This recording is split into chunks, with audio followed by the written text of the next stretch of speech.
کسی کے پاس ہے امان؟ کسی کے پاس ہے پناہ؟ نہیں ہے ہمارے پاس. اس طاقت پہ روب نہیں ہے خدا کا. اچھا جانتے ہیں ہم کتنے بے بس ہیں؟ کتنے بے بس ہیں؟ چلیے اتنے بے بس ہیں کہ ہماری باڈی کے اندر ہزاروں کیمیکلز ہیں اور ان کیمیکلز کا ایک تناسب ہے. کسی ایک کیمیکل کا تناسب ذرا سا بگڑ جائے ہم کچھ سے کچھ ہو جائیں. ان میں سے ایک وہ ہے جس سے ہماری ذہن اور ہوشیاری کارآمد ہے. ملی گرامز میں اس کا وزن ہے، اور اگر ملی گرام میں 1 یا 2 کا اضافہ ہو ہماری دنیا ختم، ہوشیاری کی دنیا ختم ہو جائے گی.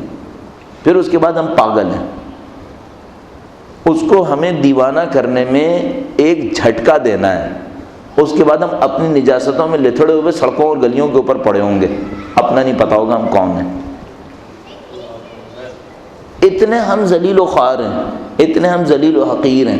اس کے بعد ہمارا اکڑنا ہے کہ یہ میرا ہے. کون دیوانہ ہو جو یہ کرے؟ نہیں، کیوں ہم اتنے دیوانے ہیں جو ہم یہ سوچ رہے ہیں اس کے پیچھے خدا نہیں ہے اور وہ حساب نہیں لے گا، یہ تو میرا ہے، میں جو کچھ چاہوں گا کروں گا. کتنے دن کرے گا؟ فرمایا روعتنی بعجائب حکمتک، تو نے مروب کر دیا مجھے اپنی عجیب و غریب حکمتوں کے ذریعے. ایقظتنی، اور مجھے بیدار کر دیا. لما درعت فی سمائک و ارضک، ان چیزوں کے ذریعے جو تو نے آسمان و زمین میں خلق کی ہیں. من بدائع خلقک ونبہتنی لشکرک و ذکرک، اور تو نے مجھے ہوشیار کر دیا کہ تیرا شکر کروں، تیرا ذکر کروں. واوجبت علی طاعتک و عبادتک، اور تو نے مجھ پر اپنی اطاعت اور عبادت واجب کر دی. وفہمتنی ما جاءت بہ رسلک، اور تو نے مجھے وہ چیز سمجھا دی جو تیرے رسول لائے. ویسرت لی تقبل مرضاتک، اور تو نے میرے لیے اپنی رضایت کے راستے کو آسان کر دیا. اگر وہ اپنی رضایت کے راستے کو مشکل کر دیتا، کہتا نہیں میں کم پہ راضی نہیں ہوں گا، ساری زندگی عبادت کرو تب راضی ہوں گا، ایک دن روزہ رکھو تب راضی ہوں گا. پھر ہم کیا کرتے؟ نہیں کہتا 1 مہینہ روزہ چاہیے، کہتا 6 مہینے روزے چاہیے. کہہ سکتے تھے کہ نہیں ہم 1 مہینہ رکھیں گے. نہیں چاہیے 5 وقت کی نمازیں، 15 وقت کی چاہیے. پھر کچھ کر سکتے تھے؟ ابھی تو اس نے کام آسان کر دیا. البتہ جتنا ہم سمجھ رہے ہیں آسان ہے اتنا بھی آسان نہیں ہے. جتنا ہم نے اپنے اوپر آسانی طاری کر لی ہے کہ توجہ ہی نہیں دے رہے، ایسا بھی نہیں ہے. لیکن اگر وہ چاہتا تو اس سے کہیں زیادہ سخت کر دیتا. مثال کے طور پر ابھی سوچئے، مثلا وہ سب کے اوپر واجب کر دیتا ہے کہ تم سب لوگوں کو صرف اس صورت میں قبول کروں گا کہ جب تم سب لوگوں کی جان میری راہ میں جائے. بستر کی موت قبول نہیں ہے، سب کے سب جہاد میں مرو. اگر نہیں ہے جہاد تو کیا کریں؟ نہیں ہے جہاد تو لڑو، کفر سے لڑو. تمہیں نظر نہیں آ رہا مظلوم نہیں ہے دنیا کے اندر؟ ظالموں کے ہاتھ تھام لو. ابھی مظلوم نہیں دنیا کے اندر ہیں، ہم کیوں نہیں لڑ رہے؟ اس لیے کہ ہم نے طاقت نہیں ہے. اچھا اگر 1 ارب مسلمان یہی سوچ کے کھڑے ہو جائیں کہ طاقت ہو یا نہیں ہو لڑنا ہے، پھر کم طاقت ہے؟ پھر تو بہت طاقت ہے. 1 ارب انسانوں کی طاقت ہے. دنیا کا کون سا لشکر اس کے سامنے کھڑا ہوگا، چاہے 1 ارب انسان نہتے ہاتھ میں ہی کیوں نہ ہو. ایران عراق کی جنگ میں اپنی آنکھوں سے دیکھتے تھے، جو بچے لڑنے جاتے تھے کوئی بہت زیادہ ٹیکنیکل سے کہتے ہیں نا وار ٹیکنکس کے ماہر نہیں ہوتے تھے، بڑے سیدھے سادے بچے ہوتے تھے. لیکن یہ جب میدان میں کودتے تھے تو اس عراق کو کہیں سے کہیں دھکیل دیتے تھے جس کے پیچھے امریکہ، روس، فرانس، انگلینڈ سب نے محاذ بنائے ہوئے تھے، سب کو دھکیل لیتے تھے. کوئی بہت زیادہ ضرورت نہیں ہے. ایسا ہماری طاقت ہے، ہماری طاقت سمجھ میں نہیں آ رہی. ہماری طاقت کو خدا متعال نے دکھا دیا. شیعہ بہت طاقتور ہے، ہم نہیں ہیں. یہ ایک علیحدہ مشکل ہے. پہلے دن میں نے عرض کیا، اب ایک بات چلیے اس دن کی ایک بات اور ذہن میں آ گئی جو اس دن نہیں کہہ پایا تھا. ہم نہ صرف یہ کہ بین الاقوامی شیعہ کے لیے کوئی مدد نہیں ہے، بین الاقوامی شیعہ کے لیے لائبلٹی ہیں، الٹا اس پر بوجھ ہیں. ہم کب مثال کے طور پر عراق میں چلنے والی شیعہ تحریک کے لیے مددگار ہیں؟ لبنان کی شیعہ تحریک کے لیے مددگار ہیں؟ نہیں. ایران کی شیعہ تحریک کے لیے مددگار ہیں؟ نہیں. ان سب کو تو بہت سو کو تو ہم گالیاں دیتے تھے. یہ ایران کے کتنے لوگ تھے جن کو ہم لوگ گالیاں دیتے تھے ہمارے پاکستان کے اندر. حزب اللہ کو اب ہم نے سمجھنا شروع کیا ہے. عراقیوں کو تو ابھی تک ہم سمجھ رہے ہیں شاید وہ بزدل لوگ ہیں، نکال نہیں پائے لوگوں امریکہ کو. ہم کہیں ہیں بین الاقوامی شیعہ تحریک کے لیے مددگار؟ اپنی دنیا میں مگن ہے، مست مگن ہے. سپاہی صحابہ کا تھوڑا سا جھٹکا پڑا تو ہماری راتوں کی نیندیں اڑ گئیں، پاکستان چھوڑ چھوڑ کے بھاگنا شروع کر دیا ہم نے. یہ ہمارے ساتھ ہوا. نہ صرف بین الاقوامی شیعہ تحریک کے لیے مددگار نہیں، اس کے اوپر بوجھ ہیں کہ اس سے مانگتے ہیں کہ تو ہمارے لیے کچھ کرو نا. جب مصیبت پڑی تو پھر کہنے لگے کہ وہ ایرانی ہمارے لیے کیوں کچھ نہیں کر رہے. عجیب ہے ہمارا معاملہ. ہم پاکستانی بر صغیر کے اہل بیت کے ماننے والے پتہ نہیں کس موج میں ہیں اس وقت، کس مستی کے اندر مگن ہیں. اور جب مصیبت آتی ہے تو پھر پناہ گاہوں کے اندر اور ادھر ادھر گھومنا پھرنا شروع کر دیتے ہیں، جان بچانے کے لیے نام چھپاتے ہیں. اور اس سے بدبخت وہ ہے، ابھی کیا عرض کروں، انسان ابھی بول ہی دے، آخر ہے پتہ نہیں پہلا ہے. وہ یہ ہے کہ اتنے بدبخت کیسز بھی پتہ ہیں کہ جس میں شیعہ خاندانوں نے سپاہی صحابہ کو چندہ دیا ہے کہ ہمارے خاندان کا آدمی نہیں مارنا. ہاں یہ بھی ہوا ہے. اتنے ہم بدبخت ہیں. پنجاب کا ایک کیس مجھے پتا تھا، وہ جیدار آدمی زمیندار تھا ایک، اس کے 2 بچے اٹھا لیے سپاہی صحابہ نے. ان سے کہا تاوان دو، اغوا برائے تاوان ہے اور پیسہ دو. اس نے معلوم کروایا کہ بھائی جس نے اٹھائے وہ کون ہے. کہنے لگا اگر ڈکیت ہے تو دے دوں گا، سپاہی صحابہ ہے تو نہیں دوں گا. بعد میں پتہ چلا سپاہی صحابہ تھی. لوگوں نے کہا بھائی ڈکیت کو دے رہا تھا، اس کو بھی دے دے. کہنے لگا نہیں، وہ ڈکیت لیتا نا اپنی عیاشی پہ خرچ کرتا، یہ لے گا میرے بچے چھوڑے گا، دوسروں کے بچے مارے گا، اس کو نہیں دوں گا. مر گئے بچے، مارے گئے، شہید ہو گئے. کہنے لگا نہیں کوئی بات نہیں، اپنا پیسہ نہیں دوں گا کہ میرے پیسے سے قوم کے بچے مارے، پھر نہیں دوں گا. ایک وہ تھا، ایک یہاں یہ. ابھی کوئی تھوڑا سا حادثہ ہو پھر دیکھیے کیا ہوتا ہے، مسجدیں خالی ہونا شروع ہو جاتی ہیں.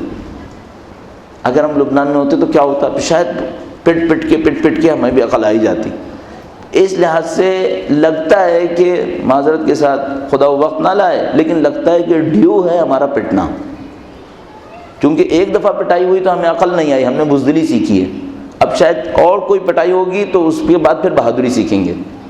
تو یوں لگتا ہے کہ ڈیو ہے کہ کچھ نہ کچھ ہوگا یہاں پر. اللہ اس وقت سے بچائے ہم لوگوں کو اور ویسی عقل دے دے. اس کے بعد لکھا مننت علیہ فی جمیع ذلک بعونک، تو نے ان تمام باتوں میں مجھ پہ احسان کیا. ثم اذ خلقتنی من خیر الثریٰ لم ترض لی یا الہی نعمتا دون اخری. پھر جب تو نے مجھے پیدا کیا تھا تو بہترین خاک سے میرے لیے اے اللہ تو نے ایک آدھ نعمت پر اکتفا نہیں کی. رزقتنی من انواع المعاش، مجھے معاش کے مختلف طریقے، والصنوف الریاش، اور فائدے کے مختلف راستے سکھا دیے. بمنک العظیم الاعظم علیہ، اور یہ مجھ پر تیرے بڑے بڑے احسان و کرم ہیں. اب دیکھیے امام نے 2 چیزوں کا ذکر کیا کہ اے خدایا تو نے مجھے معاش کے طریقے سکھا دیے اور فائدے کے راستے بتا دیے. اور تاجر ذہنیت کیا ہے؟ تاجر ذہنیت قارونی ذہنیت ہے. جب قارون سے کہا حضرت موسیٰ نے اس کے اوپر زکوٰۃ دو، کہنے لگا یہ تو میں نے اپنی صلاحیت سے کمایا ہے، میں اس کے اوپر زکوٰۃ کیوں دوں؟ یہ قارونی ذہنیت ہے. قارونی ذہنیت، فرعونی ذہنیت ہمیشہ اپنی نعمت کے پیچھے خدا کا انکار کرتی ہے. اور الہی نعمت اہل بیت کی جو فکر ہے وہ ہمیشہ اپنی ہر نعمت کے پیچھے خدا کو ڈھونڈتی ہے. نتیجہ یہ کہ جیسے ہی کوئی نعمت آتی ہے فوراً اپنی ذمہ داریوں کو بڑھتا ہوا پاتے ہیں. اور یہ جو قارونی اور فرعونی ذہن ہے، یہ جیسے ہی کوئی نعمت پاتا ہے اپنے آپ کو خدا سے آزاد سوچنے لگتا ہے.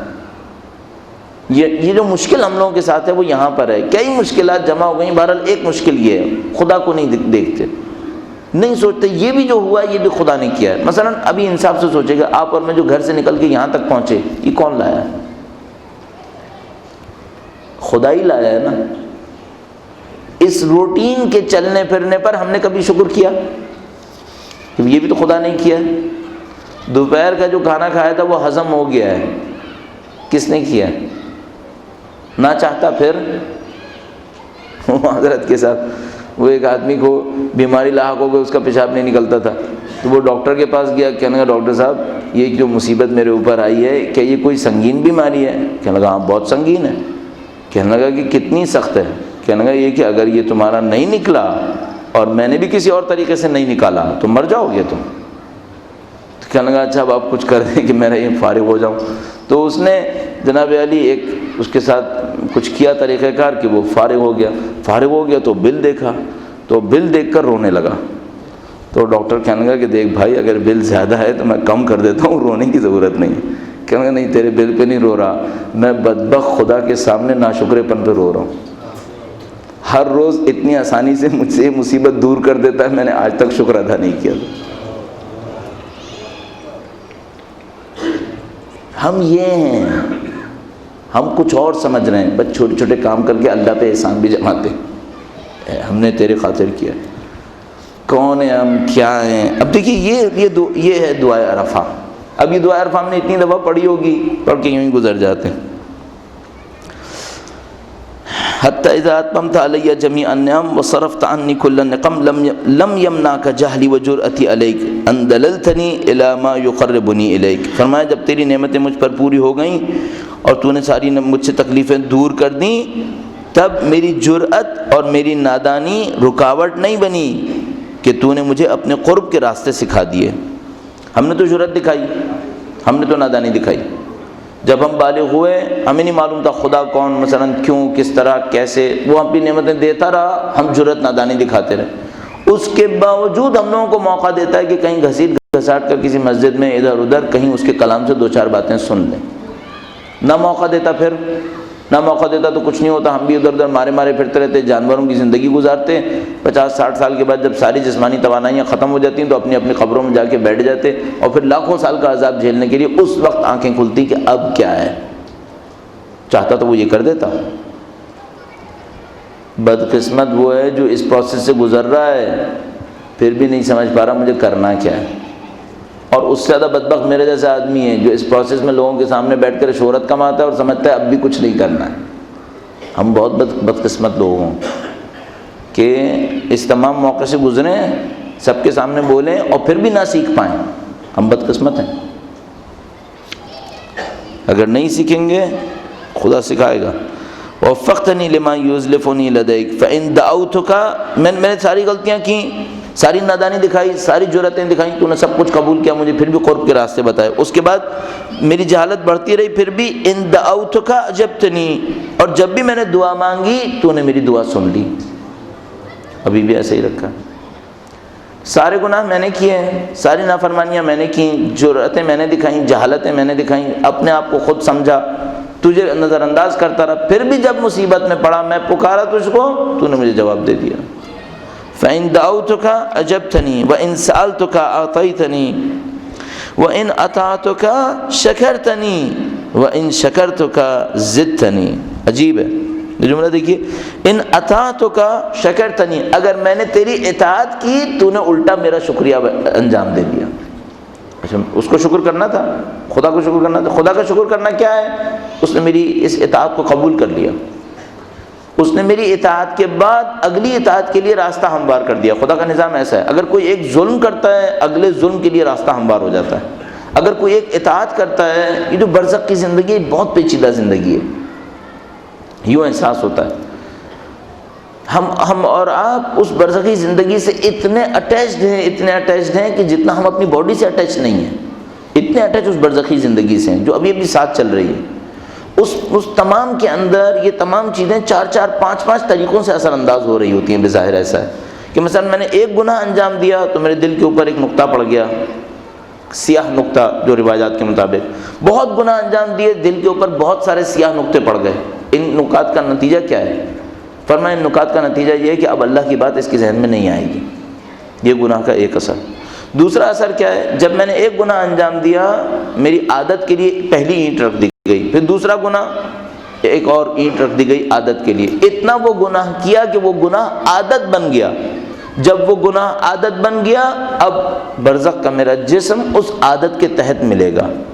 اگر عادت فلاں گناہ کی تھی تو اس گناہ کے حساب سے جو جانور ہے اس کا جسم مجھے مل جائے گا. اس کے بعد کی جتنی میں مادی لذتیں لیتا چلا جاؤں گا، یہ مادی لذتیں مجھے خدا کی لذت سے دور کریں گی. جتنی میری مادی لذتیں بڑھتی چلی جائیں گی اتنا ہی خدا کی لذت میرے دل سے کم ہوتی چلی جائے گی. آپ ٹیسٹ کرنا چاہیں تو آپ جانتے ہیں کیوں ماہ رمضان میں عبادتوں میں اتنا مزہ آتا ہے، کیوں شوال کا مہینہ شروع ہوتے ہی وہ مزہ ختم ہو جاتا ہے. کیا سوشل پریشر ہے؟ کوئی نہیں، سوشل پریشر نہیں ہے، صرف ایک سادہ سی وجہ ہے. جب میں اور آپ روزہ رکھتے ہیں تو اپنے آپ کو دنیا کی جسمانی لذات سے تھوڑا سا پیچھے لے آتے ہیں. جیسے ہی دنیا کی مادی لذات سے پیچھے لاتے ہیں خدا متعال کی یاد کی لذت زیادہ آنے لگتی ہے.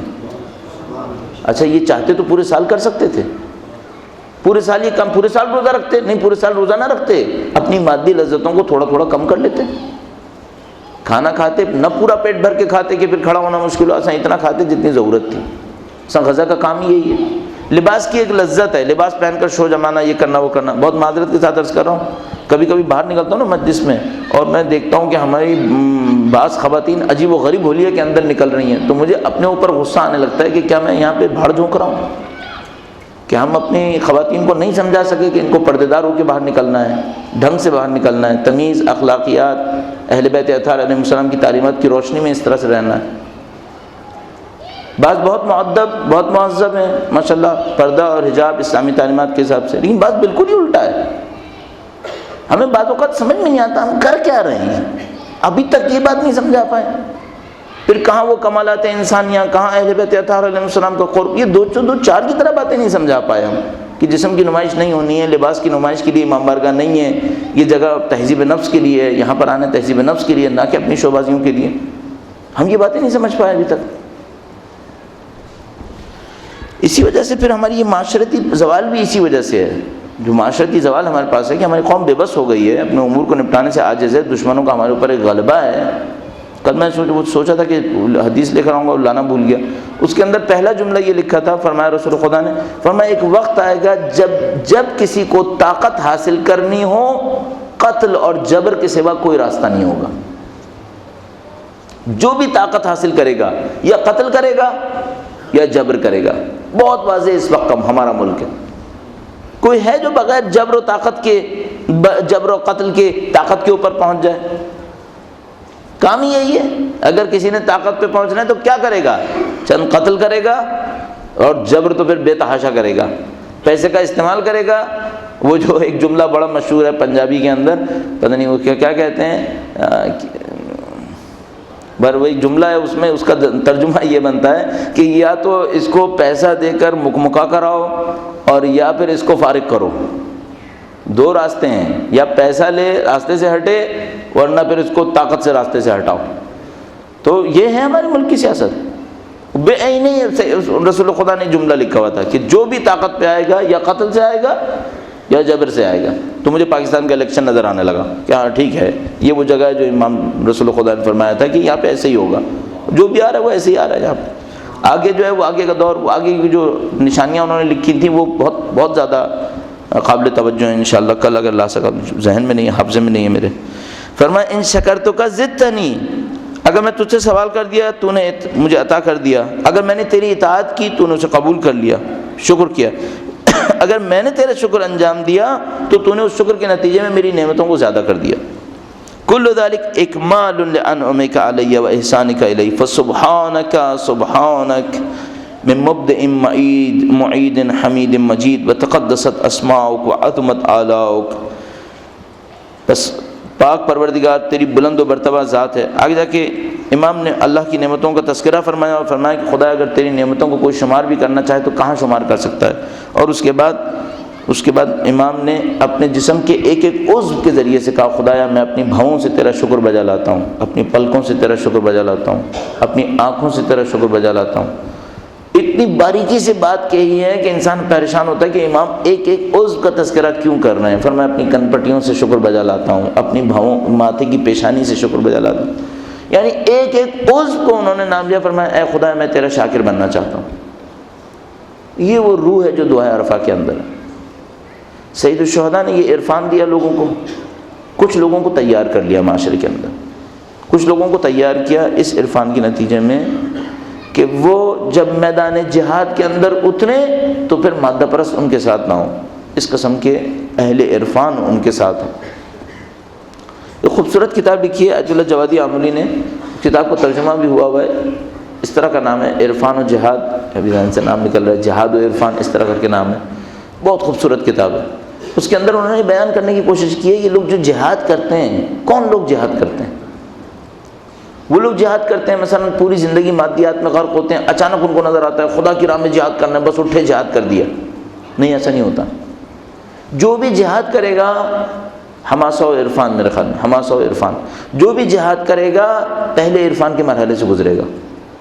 پہلے اللہ کی اطاعت کے مرحلے سے گزرے گا، راز و نیاز کے مرحلے سے گزرے گا۔ ایک قانون میں نے آپ کی خدمت میں پہلے بھی عرض کیا تو دوبارہ عرض کروں، اگر آپ کی اور میری زندگی میں تنہائیوں میں خدا کی یاد نہیں ہے تو سمجھ لیں یہ ظاہر میں ہم دھوکہ دے رہے ہیں ایک دوسرے کو۔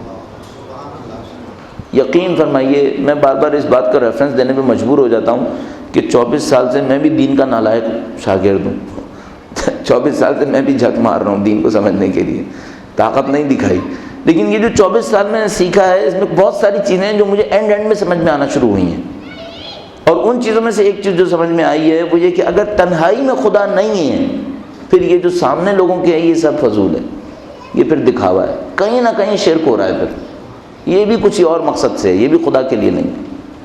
تنہائی میں خدا ہونا چاہیے۔ تنہائی میں خدا کیسے ہونا چاہیے؟ راز و نیاز کرو، خدا کے ساتھ گفتگو کرو۔ ایک نسخہ دیا تھا پہلے، شاید ماہ رمضان میں بھی عرض کیا تھا، ابھی دوبارہ عرض کر رہا ہوں، اس کے فائدے بھی ظاہر ہوتے ہیں۔ سب سے پہلے تو یہ حقیقت یہ کہ میرا اپنے لیے کوئی فائدہ ظاہر ہوا ہو تو ظاہر ہوا ہو، یعنی اپنے لیے میں نے اس سے بہت استفادہ کیا، اس لیے عرض کر رہا ہوں۔ 5 منٹ کا ایک سجدہ کریں جس میں خدا سے کلام کریں، ایک سجدہ کریں، لمبا سجدہ جس میں خدا سے کلام کریں۔ دیکھیں یہ سجدہ مزہ آ رہا ہے یا نہیں آ رہا؟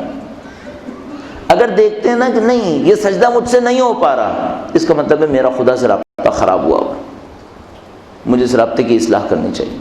یا کہ نہیں میں سجدہ کر ہی نہیں پا رہا، شیڈول میرا اتنا ٹائٹ ہے کہ میں 5 دن نہیں نکال پا رہا، اس کا مطلب صرف ایک ہے، وہ کیا؟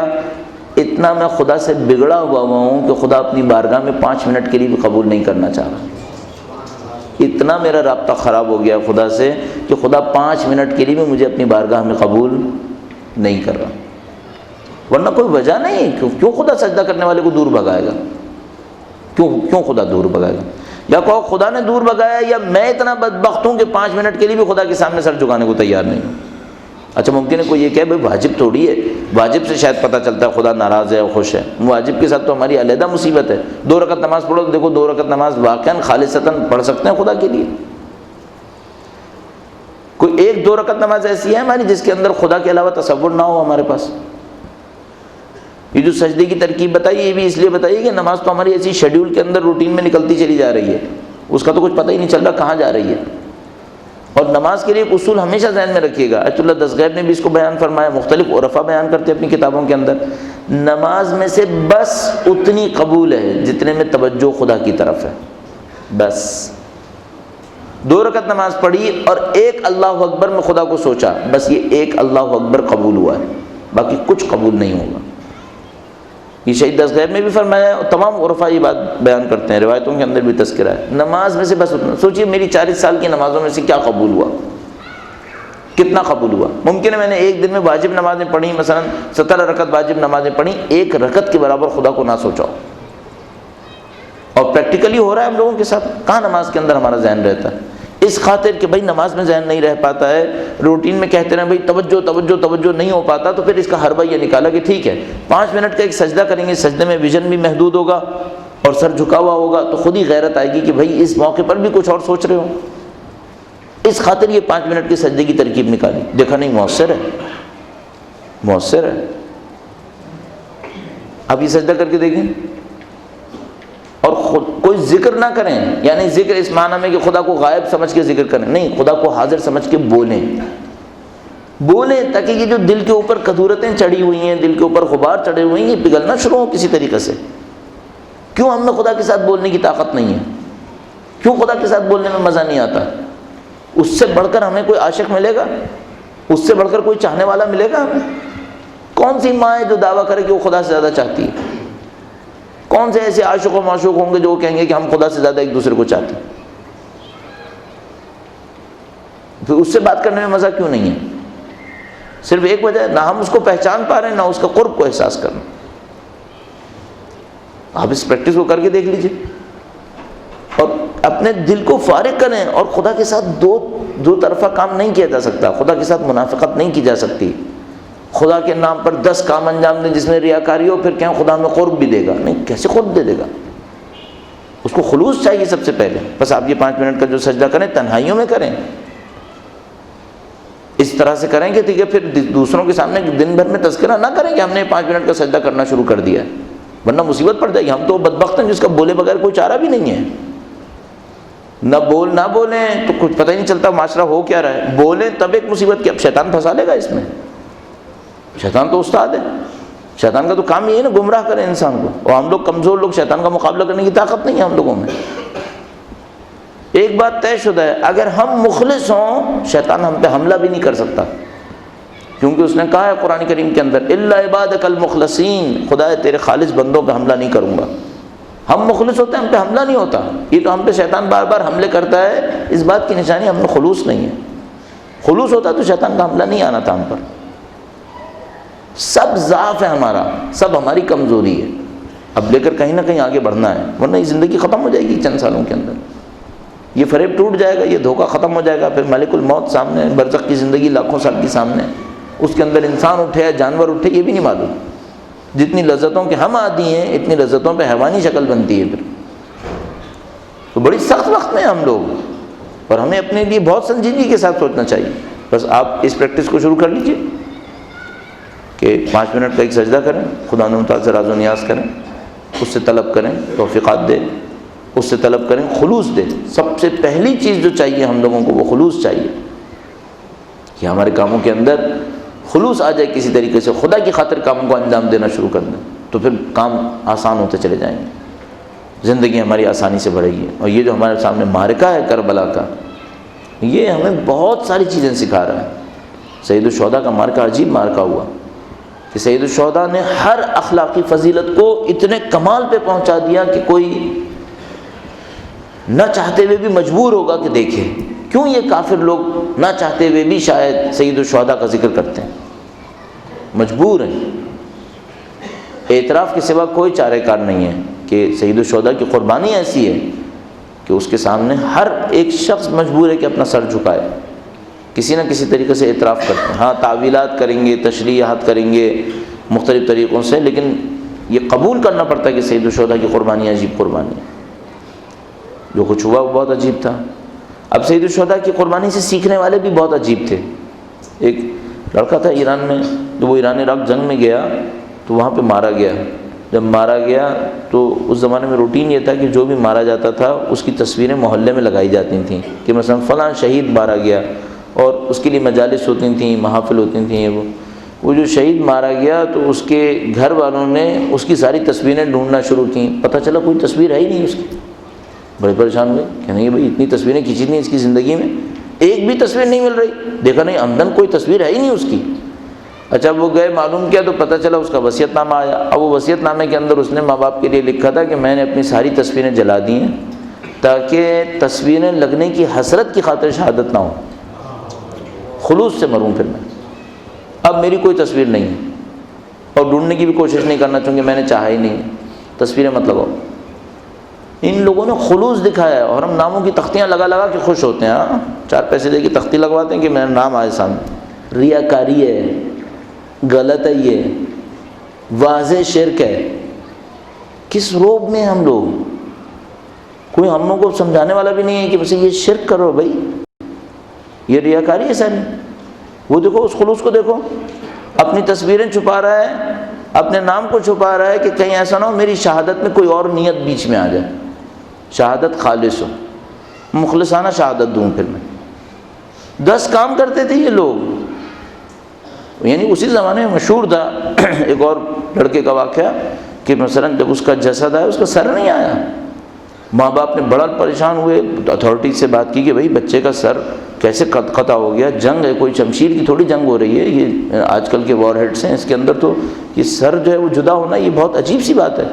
تو جستجو ہوئی کہ بھئی میدان جنگ کے اندر کہیں تو سر ملنا چاہیے، دیکھا داکھا سب کچھ کیا، دیکھا نہیں سر نہیں مل کے دیا، بغیر سر کا لاشا جو ہے وہ دفنانا پڑا۔ بہرحال وصیت نامے میں اس نے راز کھولا، اس نے کہا اے خدایا میرے امام کا سر کہیں اور تھا، جسم کہیں اور تھا، تو میرا سر میرے جنازے پہ نہ لگا، میرا جنازہ بغیر سر کے دفن کروا دے۔ یہ لوگ عاشق تھے نا۔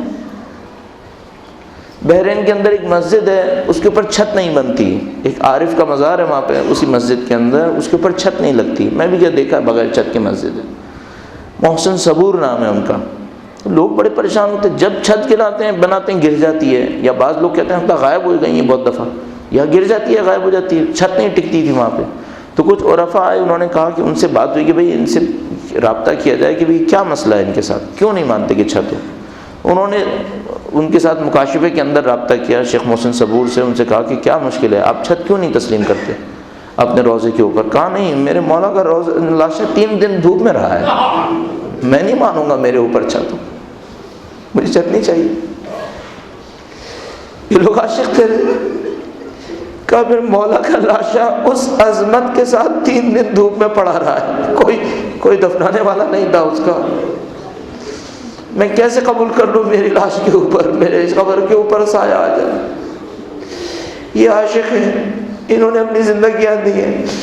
لہذا اگر کوئی اہل بیت اطہار علیہ السلام کی زندگی کو دیکھتا ہے، ان کے طریقہ موت کو دیکھتا ہے، ان کی مصیبتوں کو دیکھتا ہے، تو اس کے سوا کیا کرے کہ اعتراف کرے کہ یہ کوئی معجزہ ہوا تھا.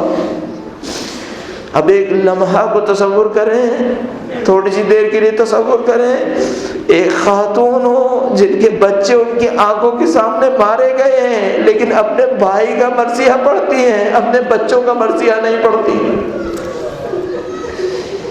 کس ماں میں جرأت ہے، کس ماں میں اتنی طاقت ہے اپنے 2 بچوں کا لاشا دیکھے، اس لاشوں کے اوپر کہے بچوں مجھے فخر ہے تم نے حسین کی راہ میں جان دی ہے، تم پہ ماتم نہیں ہوگا، ماتم حسین پر ہوگا.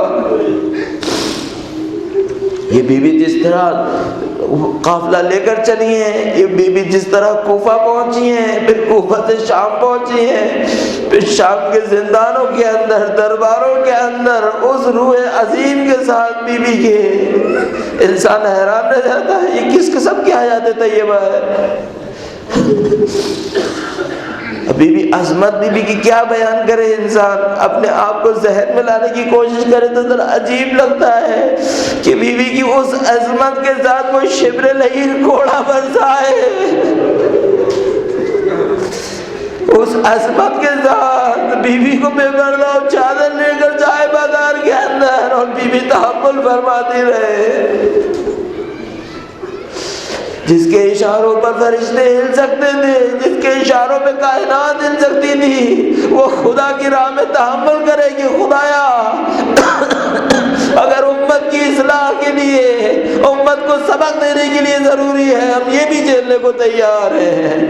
اور عظمت اگر دیکھ لی ہے، بی بی کی عظمت کو دیکھ لی ہے، اہل بیت کی قربانی کو دیکھ لی ہے، مجھے نہیں سمجھ میں آتا کوئی لمحہ اس سے بڑھ کر ہو جب سید الشہداء کا سر بازار کے اندر آیا اور بی بی زینب سلام اللہ علیہا نے اپنے بھائی کے سر کو دیکھا ہے.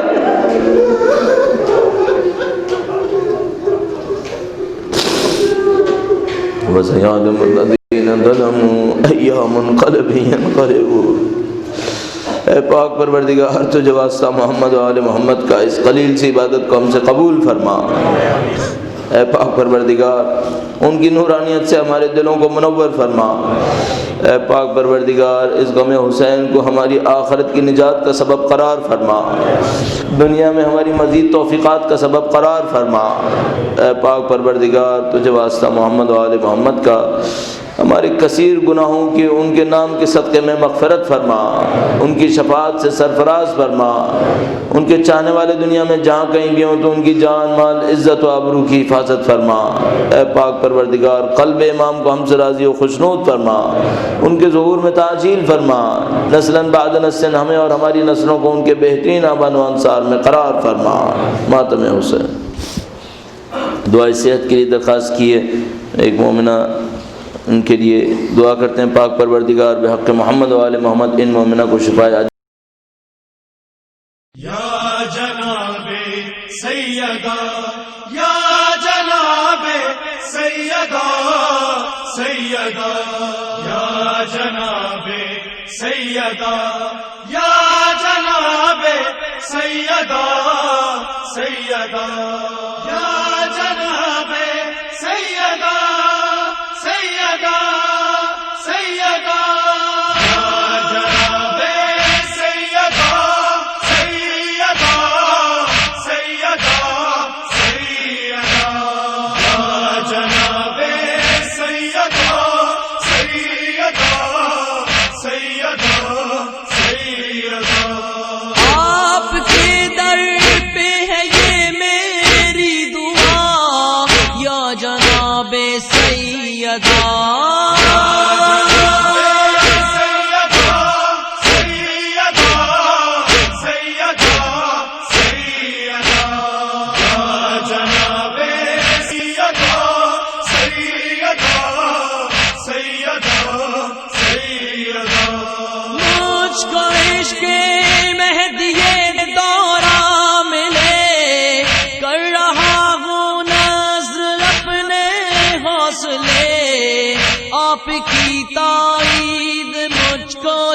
من الشيطان الرجيم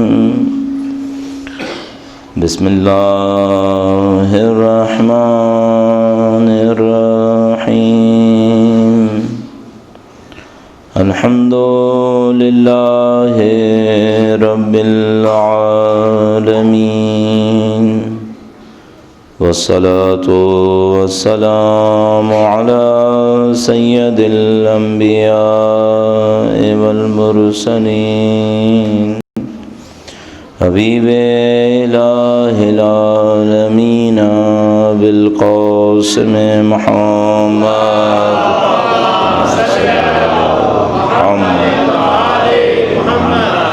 وعلى آله الطيبين الطاهرين سيما بقية الله في الأراضين قال الله تعالى في كتابه الكريم بسم الله الرحمن الرحيم أم حسبت أن أصحاب الكهف والرقيم كانوا من آياتنا عجبا درود بھیجیں محمد وآل محمد صلی اللہ محمد محمد۔ اہل بیت اطہار علیہ السلام نے پروردگار عالم کے حکم سے انسانوں کو ان آداب سے آشنا کیا ہے، ان طریقوں سے آشنا کیا ہے جس کے ذریعے خدا متعال کو پکارا جا سکتا ہے۔ ظاہر پروردگار عالم کی بارگاہ عظیم الشان بارگاہ ہے، اور کسی انسان کے اندر طاقت نہیں تھی کہ وہ اس کے آداب کو سمجھ سکتا ہو کہ جب اس بارگاہ میں پہنچے تو ان کو کیسے پکارے، کیسے خدا متعال سے خطاب کرے۔ لیکن پروردگار عالم نے چونکہ اہل بیت اطہار علیہ السلام کو اس بارگاہ سے آشنا فرمایا اور وہ اس پوری کائنات میں اس کے سب سے زیادہ پہچاننے والے تھے، تو انہوں نے ہمیں یہ آداب سکھا دیے کہ خدا متعال کے حضور کس طرح سے خطاب ہونا ہے، اس کے حضور کس طریقے سے گفتگو ہونی ہے۔ کہیں پر اس کو عام دعاؤں کی صورت میں بیان فرمایا ہے، جیسے دعائے کمیل، دعائے سماعت، دعائے توسل، جو اہل بیت اطہار علیہ السلام سے توسل ہے لیکن بہرحال ایک ادب سکھا رہی ہے، اور کہیں پر خاص دعاؤں کی صورت میں جس کو ہم مناجات تعبیر کر رہے ہوتے ہیں، کہیں پہ مناجات سکھائیں، جیسے مثلا مفاتیح الجنان کے اندر امیر المومنین کی 15 مناجات ہیں۔ دعائے عرفہ لگتا ہے کچھ مناجات کی شکل میں ہے، یعنی دعائے عرفہ دعائے کمیل ٹائپ کی نہیں ہے، بظاہر ایسا احساس ہوتا ہے۔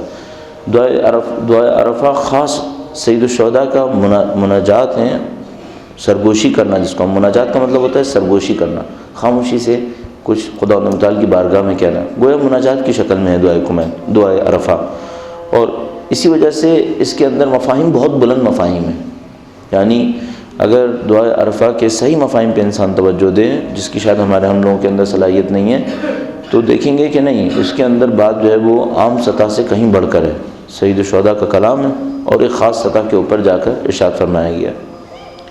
چند نکات اس کلام میں سے عرض ہوئے تھے اور چند جملات پڑھنے کے بعد اس کو مزید تفصیل کرنے بیان کرنے کی کوشش کرتے ہیں۔ درود بھیجے گا محمد وآل محمد صلی اللہ محمد۔ اس سے پہلے ایک حدیث شریف کا تذکرہ 2 دن ہوا اور اس کی تفصیل جو ہے وہ میں مسلسل چاہ رہا تھا کہ آپ کی خدمت میں عرض کروں۔ رسول گرامی کی ایک حدیث ہے جو چھٹے امام کے توسط سے بیان ہوئی ہے، بار دیگر درود بھیجے گا محمد وآل محمد صلی اللہ محمد وآل محمد۔ اچھا، اس کا پس منظر کیا ہے؟ پس منظر یہ ہے کہ ہم دین کے اندر جو مصنوعیت کر رہے ہیں اس کی ایک شکل یہ ہوتی ہے کہ ہم دیکھتے ہیں کہ بھئی اگر ہم یہ کام کریں دین کا تو اس دنیا کے اندر کامیابی نہیں مل پا رہی۔ مثال کے طور پر فلاں آدمی آتا ہے کہتا ہے کہ مولانا صاحب بزنس اس طرح سے ہوتا ہے، اس طرح سے ہوتا ہے، اس طرح سے ہوتا ہے، 5 طریقے ہیں، 6واں طریقہ ایسا ہے کہ اگر اس کے اوپر چلے تو بزنس چلے گا ہی نہیں، بہت کم چلے گا، پھر بس ہینڈ ٹو ماؤتھ گزر گئی، نہیں گزری، اس طرح کا معاملہ ہوگا۔ اب کیا کریں؟ اچھا، یہ کیوں کہتا ہے ہم سے اب کیا کریں؟ یہ چاہتا ہے اس 5 میں سے 1-2 طریقے ہم اس کو کہہ دیں کہ ہاں یہ صحیح ہے، اس کا مقصد یہ ہوتا ہے۔ اچھا، اگر ہم یہ کہہ دیں 5 غلط ہیں، اسی کے اوپر رہو جس کے اوپر حلال ہے، تو کہے گا بھائی تو پھر چلنا ہی نہیں ہے، اس کا مطلب ہے تو ایک اور مولوی کے پاس چلا جائے گا، اس سے اجازت لے لے گا، کہیں نہ کہیں سے اپنے دل کو بہلانے کے لیے یہ کوئی نہ کوئی کام کر لے گا۔ جب بہت کم لوگ ہوں گے جو یہ دیکھیں گے کہ بھائی بزنس چلے یا نہیں چلے، میں نے دین کو دیکھنا ہے۔ اب مثال کے طور پر چھوٹی چھوٹی باتیں ذہن میں آتی ہیں، مثلا جناب سیکریٹری رکھنی ہے، بھائی بزنس کا تقاضا مثال کے طور پر یہ ہے کہ ایک خاتون رکھی جائیں گی، اور وہ بھی ظاہر ہے کہ بہت پردے داری کے ساتھ نہیں بیٹھیں گی وہاں پر۔ اب یہ رکھنی ہے یا نہیں رکھنی ہے؟ تو صحیح رکھنی ہے، ختم ہو گیا معاملہ، یہ تو تقاضا ہے، یہ نہیں کیا تو پھر کیا ہوگا؟ اب اس میں طریقہ یہ نکالے گا کہ میں اس سے کہہ دوں گا کہ میں جب آؤں تو اس طرح سے کر لے، اور وہ دوسرا آئے تو اس طرح سے کر لے، وہ ڈرامے اس کے اندر۔ یا مثال کے طور پر بزنس ڈیل کرنا ہے، تھوڑا بہت تو جھوٹ بولنا ہی پڑتا ہے، اتنا بولنے کا طریقہ کار کیا ہوگا؟ اب اس کو دو چار مولوی مل ہی جائیں گے جو کہیں نہ کہیں اس کو سمجھا دیں گے کہ دیکھو یہ کر لو، یہ کر لو، یہ کر لو، یہ جھوٹ بھی اس کے اندر چل جائے گا۔ اچھا کوئی ہے جو یہ کہے کہ ٹھیک ہے دنیا نہیں آتی نہ کوئی بات نہیں، میں فقیر اچھا ہوں؟ کوئی ہے ایسا؟ نہیں ملتے ایسے۔ ہر ایک آدمی کوشش کرے گا کچھ نہ کچھ 2 نمبر کام بھی چلا ہی لے، اب مولویوں کی طرح۔ اب مولوی بھی ایسے ہی ہیں، مثال کے طور پر معلوم ہے حق بات کہیں گے، اب تو الٹا بھی ہو رہا ہے، ویسے بعض جگہوں پہ الٹا ہو گیا، حق بات کہتے ہیں ڈیمانڈ بڑھ رہی ہے، تو اس پہ سوچنا پڑتا ہے کہ آیا حق بات کہہ رہے بھی رہے ہیں یا نہیں کہہ رہے، اس میں بھی کوئی 2 نمبر کام کر رہا ہے۔ تو مثلا جیسے ہم لوگوں کو پتہ ہوتا ہے کہ بھئی اگر حق بات کہیں گے تو ڈیمانڈ ختم ہو جائے گی، بات خراب ہو جائے گی، جب بات خراب ہو جائے گی تو اب کہنا یا نہیں کہنا، تو اس میں 2 نمبر کام کریں گے، کہیں گے تھوڑا بہت بتا دیتے ہیں، باقی اللہ مالک ہے، باقی کوئی اور بتا ہی دے گا۔ کچھ نہ کچھ 2 نمبر کام ہر طرف سے کہیں نہ کہیں سے آ جاتا ہے۔ اچھا ختمی مرتبت نے اسی زمانے کے لیے ہمیں ایک آگہی دی تھی، اسی زمانے کے لیے ہمیں ہوشیار کر دیا تھا، کہتے دیکھو ایک ایسا زمانہ آئے گا۔ اب دیکھیے روایت کیا کہہ رہی ہے۔ چھٹے امام کی ذات مقدس نے روایت بیان فرمائی اس طریقے سے، فرمایا سیاتی علی الناس زمان لا ینال فیہ الملک الا بالقتل والتجبر۔ فرمایا کہ ایک زمانہ ایسا آئے گا، اور سیاتی کا مطلب ہے جلد ہی ایک زمانہ ایسا آئے گا، جلد ہی ایک زمانہ ایسا آئے گا کہ اس زمانے میں حکومت نہیں ملے گی سوائے قتل کر کے اور جبر کر کے، قتل کر کے اور ظلم کر کے۔ قتل نہ کرے، ظلم نہ کرے، صاف بات ہے الیکشن میں کامیاب نہیں ہوگا۔ معلوم ہے جو لوگ کامیاب ہوئے کس طریقے سے کامیاب ہوئے، دنیا جانتی ہے، بول نہیں سکتے، ہم بے بس ہیں۔ ابھی میں اپنے اوپر سوچنے لگا ہوں بعض اوقات یہ چیز شاید ہمارا کوئی نکما پن ہے اندر کا، کوئی خوف ہے جو ہم یہ نہیں بول رہے کہ بھائی یہ غلط ہو رہا ہے سارا۔ پوری دنیا جانتی غلط ہو رہا ہے، پوری دنیا جانتی بدماشی ہو رہی ہے، پوری دنیا جانتی فراڈ ہو رہا ہے، لیکن اس بدماشی فراڈ کو ہم لوگ ایکسیپٹ کیے بیٹھے ہیں کہ ہو رہا ہے، ہم کیا کر سکتے ہیں؟ اتنے بے بس نہیں ہیں ہم لوگ جتنے ہم لوگ بزدل ہیں، کافی بزدل ہیں، بے بسی کم ہے، بزدلی زیادہ ہے۔ اور مثلا یہ وہ زمانہ، ایک زمانہ وہ آئے گا جس زمانے میں لا ینال فیہ الملک، جس کے اندر حکومت نہیں ملے گی سوائے کس کے؟ سوائے قتل کر کے اور جور کر کے، ظلم کر کے۔ یا قتل کرو، ظلم کرو، حکومت ملے گی، نہیں کرو گے حکومت نہیں ملے گی۔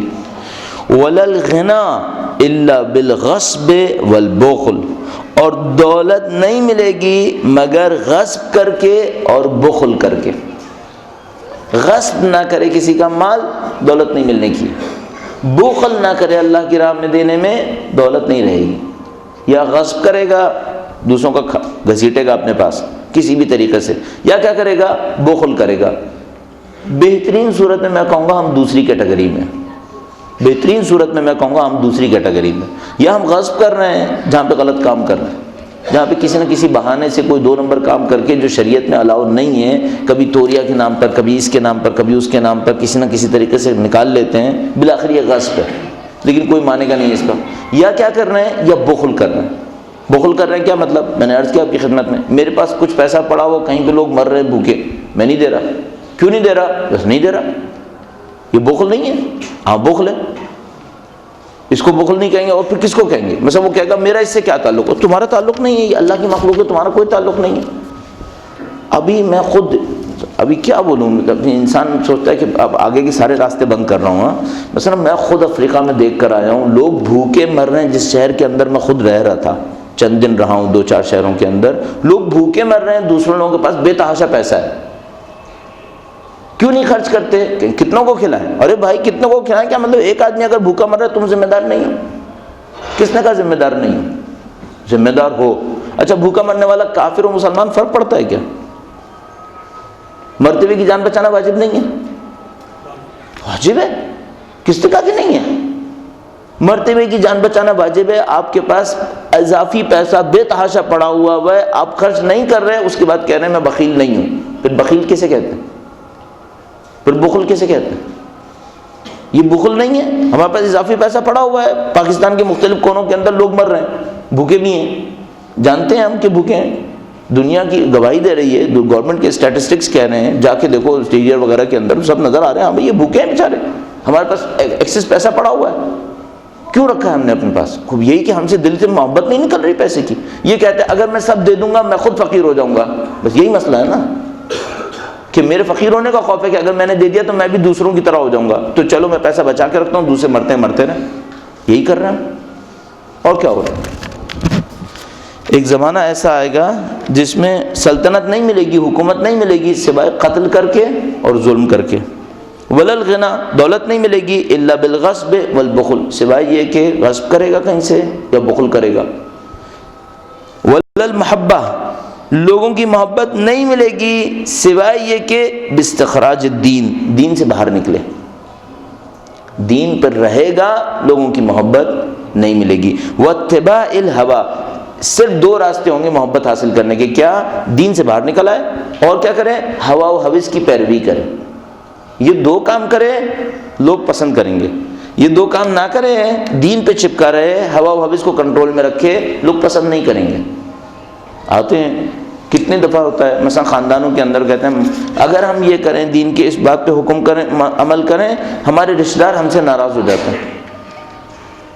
ہو رہا ہے, یہی ہو رہا ہے, دوست ناراض ہو جاتے ہیں. مثلا ابھی کہیں پہ ہم گئے ہوئے تھے تو وہ کوئی کہہ رہا تھا اس طریقے سے, پیچھے اذان ہو رہی ہے, اس کے احترام میں درود بھیجے گا محمد و آل محمد.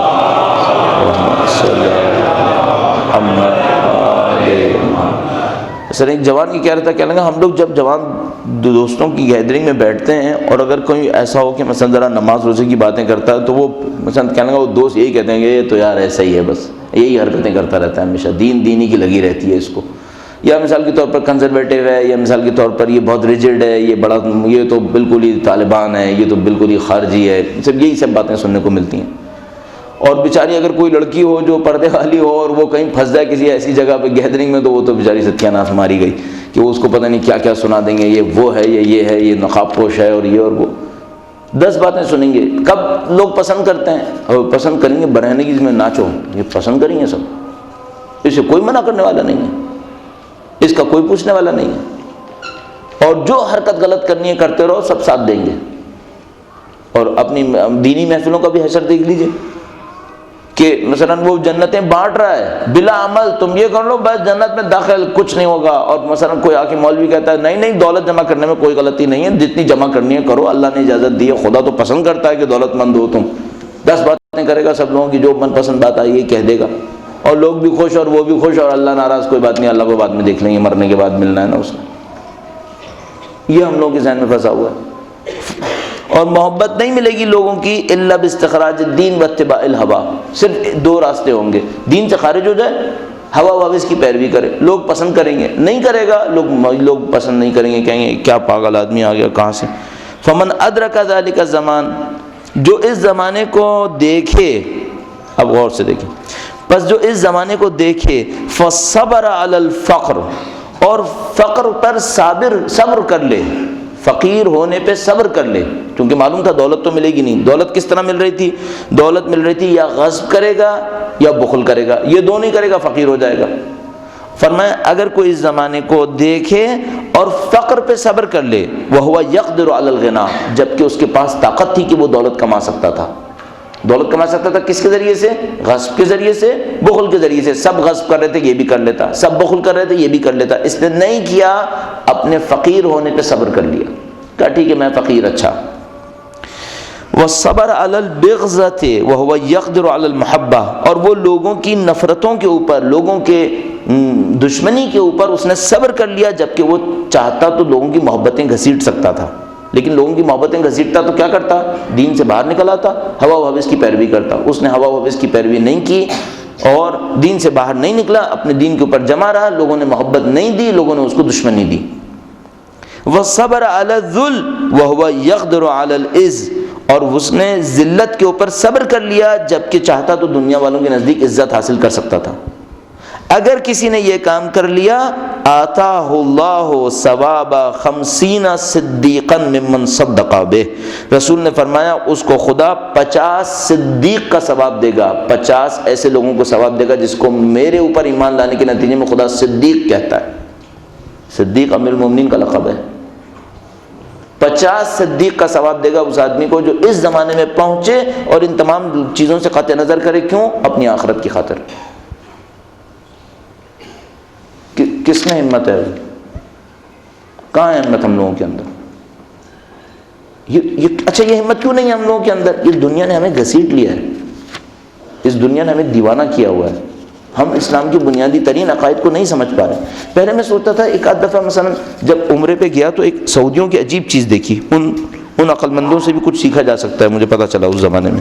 وہ یہ کہ مثال کے طور پر جیسی نماز کا ٹائم ہوتا تھا، دکانیں بند، سب لوگ نماز کے لیے پہنچے۔ اچھا جب یہ میں نے کئی دفعہ دیکھا تو میں سوچنے لگا کہ ان کے پاس کوئی کام وام نہیں ہے، دکانیں بند کی، نماز میں پہنچے، پھر نماز پھر پڑھی، پھر دوبارہ گئے، پھر دوبارہ آ گئے، پھر دوبارہ گئے، پھر دوبارہ آ گئے۔ اپنی ذاتی زندگی میں انتہائی منافق ہے، یہ ہمیں بہت اچھی طرح پتہ ہے، جو سعودی عرب کے رہنے والے ہیں وہ بھی بتاتے ہیں، اور وہ دیکھ داکھ کے بھی سمجھ میں آتا ہے کہ ان کتنے خبیث ہیں لوگ اندرونی زندگی میں۔ لیکن ایک بات اس زمانے میں میرے ذہن میں آئی، وہ یہ کہ کیا اسلام کیا چاہتا ہے ہم سے؟ جب نماز کا وقت ہے نماز پڑھیں، بزنس چھوڑ دیں، کام چھوڑ دیں، کام کاج چھوڑ دیں۔ اچھا اس بات کو لے کے میں آگے بڑھنا شروع ہوا کہ بھئی یہ واقعاً اسلام چاہتا ہے یا نہیں چاہتا؟ دیکھا یہی تو چاہتا ہے، اسلام یہی چاہتا ہے۔ مثلا امیر المومنین کا دور ہوتا کیا کرتے؟ نماز کا وقت آتا لوگوں سے کہتے ٹھیک ہے اپنے بزنس میں مشغول رہو، اپنے کام کاج میں مشغول رہو، اپنی جابس کرو، یہیں کہ نہیں نماز کا وقت نماز پڑھو، ختم کرو ساری چیزیں۔ امیر المومنین کرتے یا نہیں کرتے؟ زبردست، کوئی شبہ ہی نہیں ہے، کرتے، یعنی کوئی دوسرا آپشن نہیں ہے کہ امیر المومنین کہتے نہیں نماز کا وقت ہے کوئی بات نہیں ہم لوگ مشغول رہیں گے کہیں اور۔ اچھا اب ہم لوگ یہ کریں گے کیا؟ نہیں کریں گے۔ کیوں نہیں کریں گے؟ اگر میں یہ کروں گا میں مارکیٹ سے پیچھے رہ جاؤں گا، میں آؤٹ ہو جاؤں گا پھر بازار سے۔ اچھا اب ہم دو مولویوں کی دو قسمیں ملیں گی، ایک مولوی آئے گا وہ کہے گا کہ ٹھیک ہے اول وقت نماز پڑھنا واجب نہیں ہے، آپ تھوڑی دیر سے پڑھ سکتے ہیں، کوئی مسئلہ نہیں، چلیے دین کو پیچھے ڈالا اس نے، دنیا کو آگے نکالا اور جناب علی اس کو سیٹسفائی کر دیا، معاملہ ختم ہو گیا۔ اچھا دوسری کیٹیگری ایک اور مولویوں کی آئے گی کہ دیکھ بھائی اول وقت نماز پڑھے گا نا تیرا بزنس ایسا چمکے گا جس کی کوئی حد نہیں۔ اچھا اب یہ بتائیے جو دوسری والی کیٹیگری ہے یہ اللہ کے پیچھے بھیج رہا ہے یا پھر دنیا کے پیچھے بھیج رہا ہے؟ یہ پھر دنیا کے پیچھے بھیج رہا ہے۔ ایک آدمی دنیا کے راستے دنیا تک پہنچتا تھا، یہ اس کو دین کے راستے دنیا تک پہنچا رہا ہے۔ تیسری کیٹیگری وہ ہوگی وہ کہے گا بھائی خدا کی اطاعت کرو، دولت آتی آئے نہیں آتی نہ آئے۔ کس میں اتنی ہمت ہے؟ نہ کہنے والے میں نہ سننے والے میں، کرنے والا تو دنیا میں ہے ہی نہیں، ختم۔ جب یہ ہوگا معاملہ پھر دین اثر دے گا۔ ایک معاملے پہ تو کمپرومائز کر لیا، کوئی چیز چھوڑی نہیں، چونکہ خاندان کا معاملہ ہے تو خدا پیچھے اور کچھ اور آگے، چونکہ پیسے کا معاملہ ہے تو خدا پیچھے اور فلاں چیز آگے، چونکہ میری عزت کا معاملہ ہے تو فلاں پیچھے خدا اور کچھ اور آگے، ہر جگہ خدا پیچھے کچھ اور آگے۔ تو پھر دین میں بچے گا کیا؟ دین کو کھوکھلا ہونا ہی تھا اور دین کھوکھلا ہو گیا۔ ابھی ہم لوگوں کو اپنی آنکھوں سے نظر آ رہا ہے دین کھوکھلا ہے۔ اب ایک کام کرنے کا یہ ہے کہ بھائی ایکسیپٹ کر لیں کہ ہم کچھ گڑبڑ کر رہے ہیں، کم سے کم اتنی طاقت تو ہو کہ اعتراف کرنے کے ہم بھی گڑبڑ کر رہے ہیں۔ اگر اب بھی نہیں مانے اور اب بھی کہتے ہیں نہیں ہم احسن الخالقین ہم ہی ہیں، سب سے زیادہ اچھے ہم ہی ہیں، نہیں بھائی کہاں اچھے ہیں؟ یہ ساری چیزیں دو نمبر کے کام جو کر رہے ہیں یہ کون کر رہا ہے؟ اچھا پھر سامنے والا ممکن یہ کہے کہ بھائی ہم سے برے پڑے ہیں، اب تم سے بڑا فرعون برا پڑا ہے، تم کس کے ساتھ بیٹھنا چاہ رہے ہو؟ پھر بروں کے ساتھ بیٹھنا چاہ رہے ہو تو بالکل صحیح کہہ رہے ہو، تم سے برے زیادہ پڑے ہیں۔ بروں کے ساتھ بیٹھنے کے لیے خلق ہوئے تھے ہم خلق ہوئے تھے امیر المومنین کے پیچھے چلنے کے لیے، ان کی مشایعت کے لیے، شیعہ علی بننے کے لیے۔ ہم خلق ہوئے تھے شیعہ اہل بیت بننے کے لیے، نہ خلق ہوئے تھے شیعہ فرعون اور شیعہ نمرود بننے کے لیے۔ ان کے پیچھے چلنا ہے تو ان کے پیچھے داستان چلو، ادھر چلنا ہے ادھر کی داستان کچھ اور ہے۔ اہل بیت نے کیا صبر نہیں کیا؟ انہوں نے دنیا کی کون سی چیز نہیں کھوئی ظاہری طور پر؟ اگر اس کو کھونا کیا ہے؟ نہ پیسہ تھا ان کے پاس، نہ طاقت تھی ان کے پاس ظاہری طور پر۔ حکومت کتنی؟ 4 سال کچھ مہینے امیر المومنین کی حکومت، باقی کوئی حکومت ہی نہیں ملی ان کو ظاہری طور پر۔ ماننے والے ہم ان کے ہیں اور دنیا کے چند روز کے اوپر ہم سے صبر نہیں ہو رہا، نتیجہ ہم اچھے ماننے والے نہیں بنے۔ نہ ان کا پیغام پھیلا پائے جو پہلے دن میں نے آپ کی خدمت میں عرض کیا ہمارے نقائص کہاں پہنچ گئے. خدا متعال اپنے دین کو سمجھنے کی ہمیں توفیق عنایت فرمائے. درود بھیجے گا محمد و آل محمد صلی اللہ محمد. دعائے عرفہ میں ایک جگہ کل جو تذکرہ ہوا کہ امام نے شکر کا تذکرہ کیا, ایک جگہ پہ ایک جملہ بہت خوبصورت اور لکھا ہوا ہے, اللہم من الضر والضراء ثم ما صرفت ودرعت انی اللہم من الضر والضراء اکثر مما ظہر لی من العافیت والسراء. اے خدایا تو نے جو مجھ سے خاموشی سے نقصانات اور پریشانیاں دور کر دیں وہ ان آسانیوں سے کہیں زیادہ ہیں جو تو نے میری آنکھوں کے سامنے مجھے پیش کر دی. کیا ہوا؟ میں گھر سے نکلا یہاں تک آیا, کتنے خطرات ہو سکتے تھے میں نہیں جانتا, کتنی مصیبتیں آ سکتی تھیں میں نہیں جانتا. ان تمام کو بچتے بچاتے مثال کے طور پر میری گاڑی یہاں تک آ گئی, ٹھیک ہے, میں نے نہیں دیکھا کتنے ایکسیڈنٹ ہو سکتے تھے تو خدا نے دور کر دیے کراچی کی ڈرائیونگ کو دیکھتے ہوئے. وہ تو مجھے نہیں معلوم, مجھے صرف ایک بات نظر آئی مجھے کہ جس دن ایکسیڈنٹ ہو گیا اس دن میں نے کہا آج ایکسیڈنٹ ہو گیا. تو جس دن مصیبت مجھے نظر آ گئی اس دن میں نے خدا سے کہا خدایا آج تو نے مجھے مصیبت میں ڈال دیا. نہیں معلوم ہر روز ایسے 5 ہونے تھے, وہ اس نے روکے. ایک دفعہ میرے اوپر مصیبت آئی تو میری آہ نکلنا شروع ہو جاتی ہے کہ خدایا آج یہ مصیبت کیوں آ گئی. دوسرا 10 آسانیاں خاموشی سے دیتا ہے وہ مجھے سمجھ میں نہیں آتی. 10 چیزیں ایسی ہیں کہ جو اس طرح خاموشی سے ہوتی رہتی ہیں. نہیں معلوم مثلا میرے بچوں کو کیا کیا مصیبت لاحق ہو سکتی تھی جو میں نہیں دیکھ بھی نہیں سکتا کہ مثلا وہ کہاں ہیں, کس وقت کس مصیبت میں. 10 دفعہ بچہ گرتا ہے, اتنا نزدیک بچتا ہے کہ سمجھ میں نہیں آتا یہ ہوا کیا, بچا کیسے ہی. پھر یہاں پر ایک روایت نظر آتی ہے کہ ختم مرتبہ میں فرمایا کہ تمہارے بچوں کو خدا کے فرشتے بچاتے ہیں. واقعاً بعض اوقات تو گرنے کے بعد وہ اٹھا صحیح تو آدمی سوچتا ہے واقعاً ان کو کسی فرشتے نے اٹھا لیا, ورنہ اس کا چانس نہیں ہونا چاہیے تھا جس حساب سے یہ گرا تھا. مثلا کبھی گرے گا سر اتنا سا کسی جگہ سے رہ جائے گا, اب آدمی سوچے بھائی 1-2 سینٹی میٹر کیوں رہ گیا, ایک جھٹکا اور لگتا ہے تو اس کا سر فلاں جگہ پہ ٹکراتا ہے, اس کی آنکھ فلاں جگہ پہ ٹکراتی ہے, ختم ہو جانا بس, بچ گیا. کتنی دفعہ آپ کے اور ہمارے ساتھ وہ ہوتا ہوگا, لیکن سب بچ گئے. وہ بچے ہوئے نظر نہیں آتے, جس دن ایک دن مصیبت میں پڑتے ہیں سب آوازیں نکلنا شروع ہو جاتی ہیں. اس کے بعد مولانا نے ایک عضو کے ذریعے سے شکر انجام دیا اور کچھ جملات ارشاد فرمائے. میں اردو کے ترجمے کے ساتھ پڑھوں گا زیادہ بہتر ہے. درود بھیجے گا محمد و آل محمد.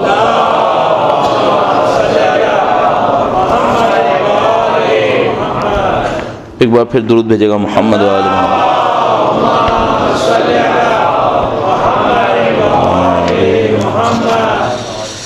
اللہم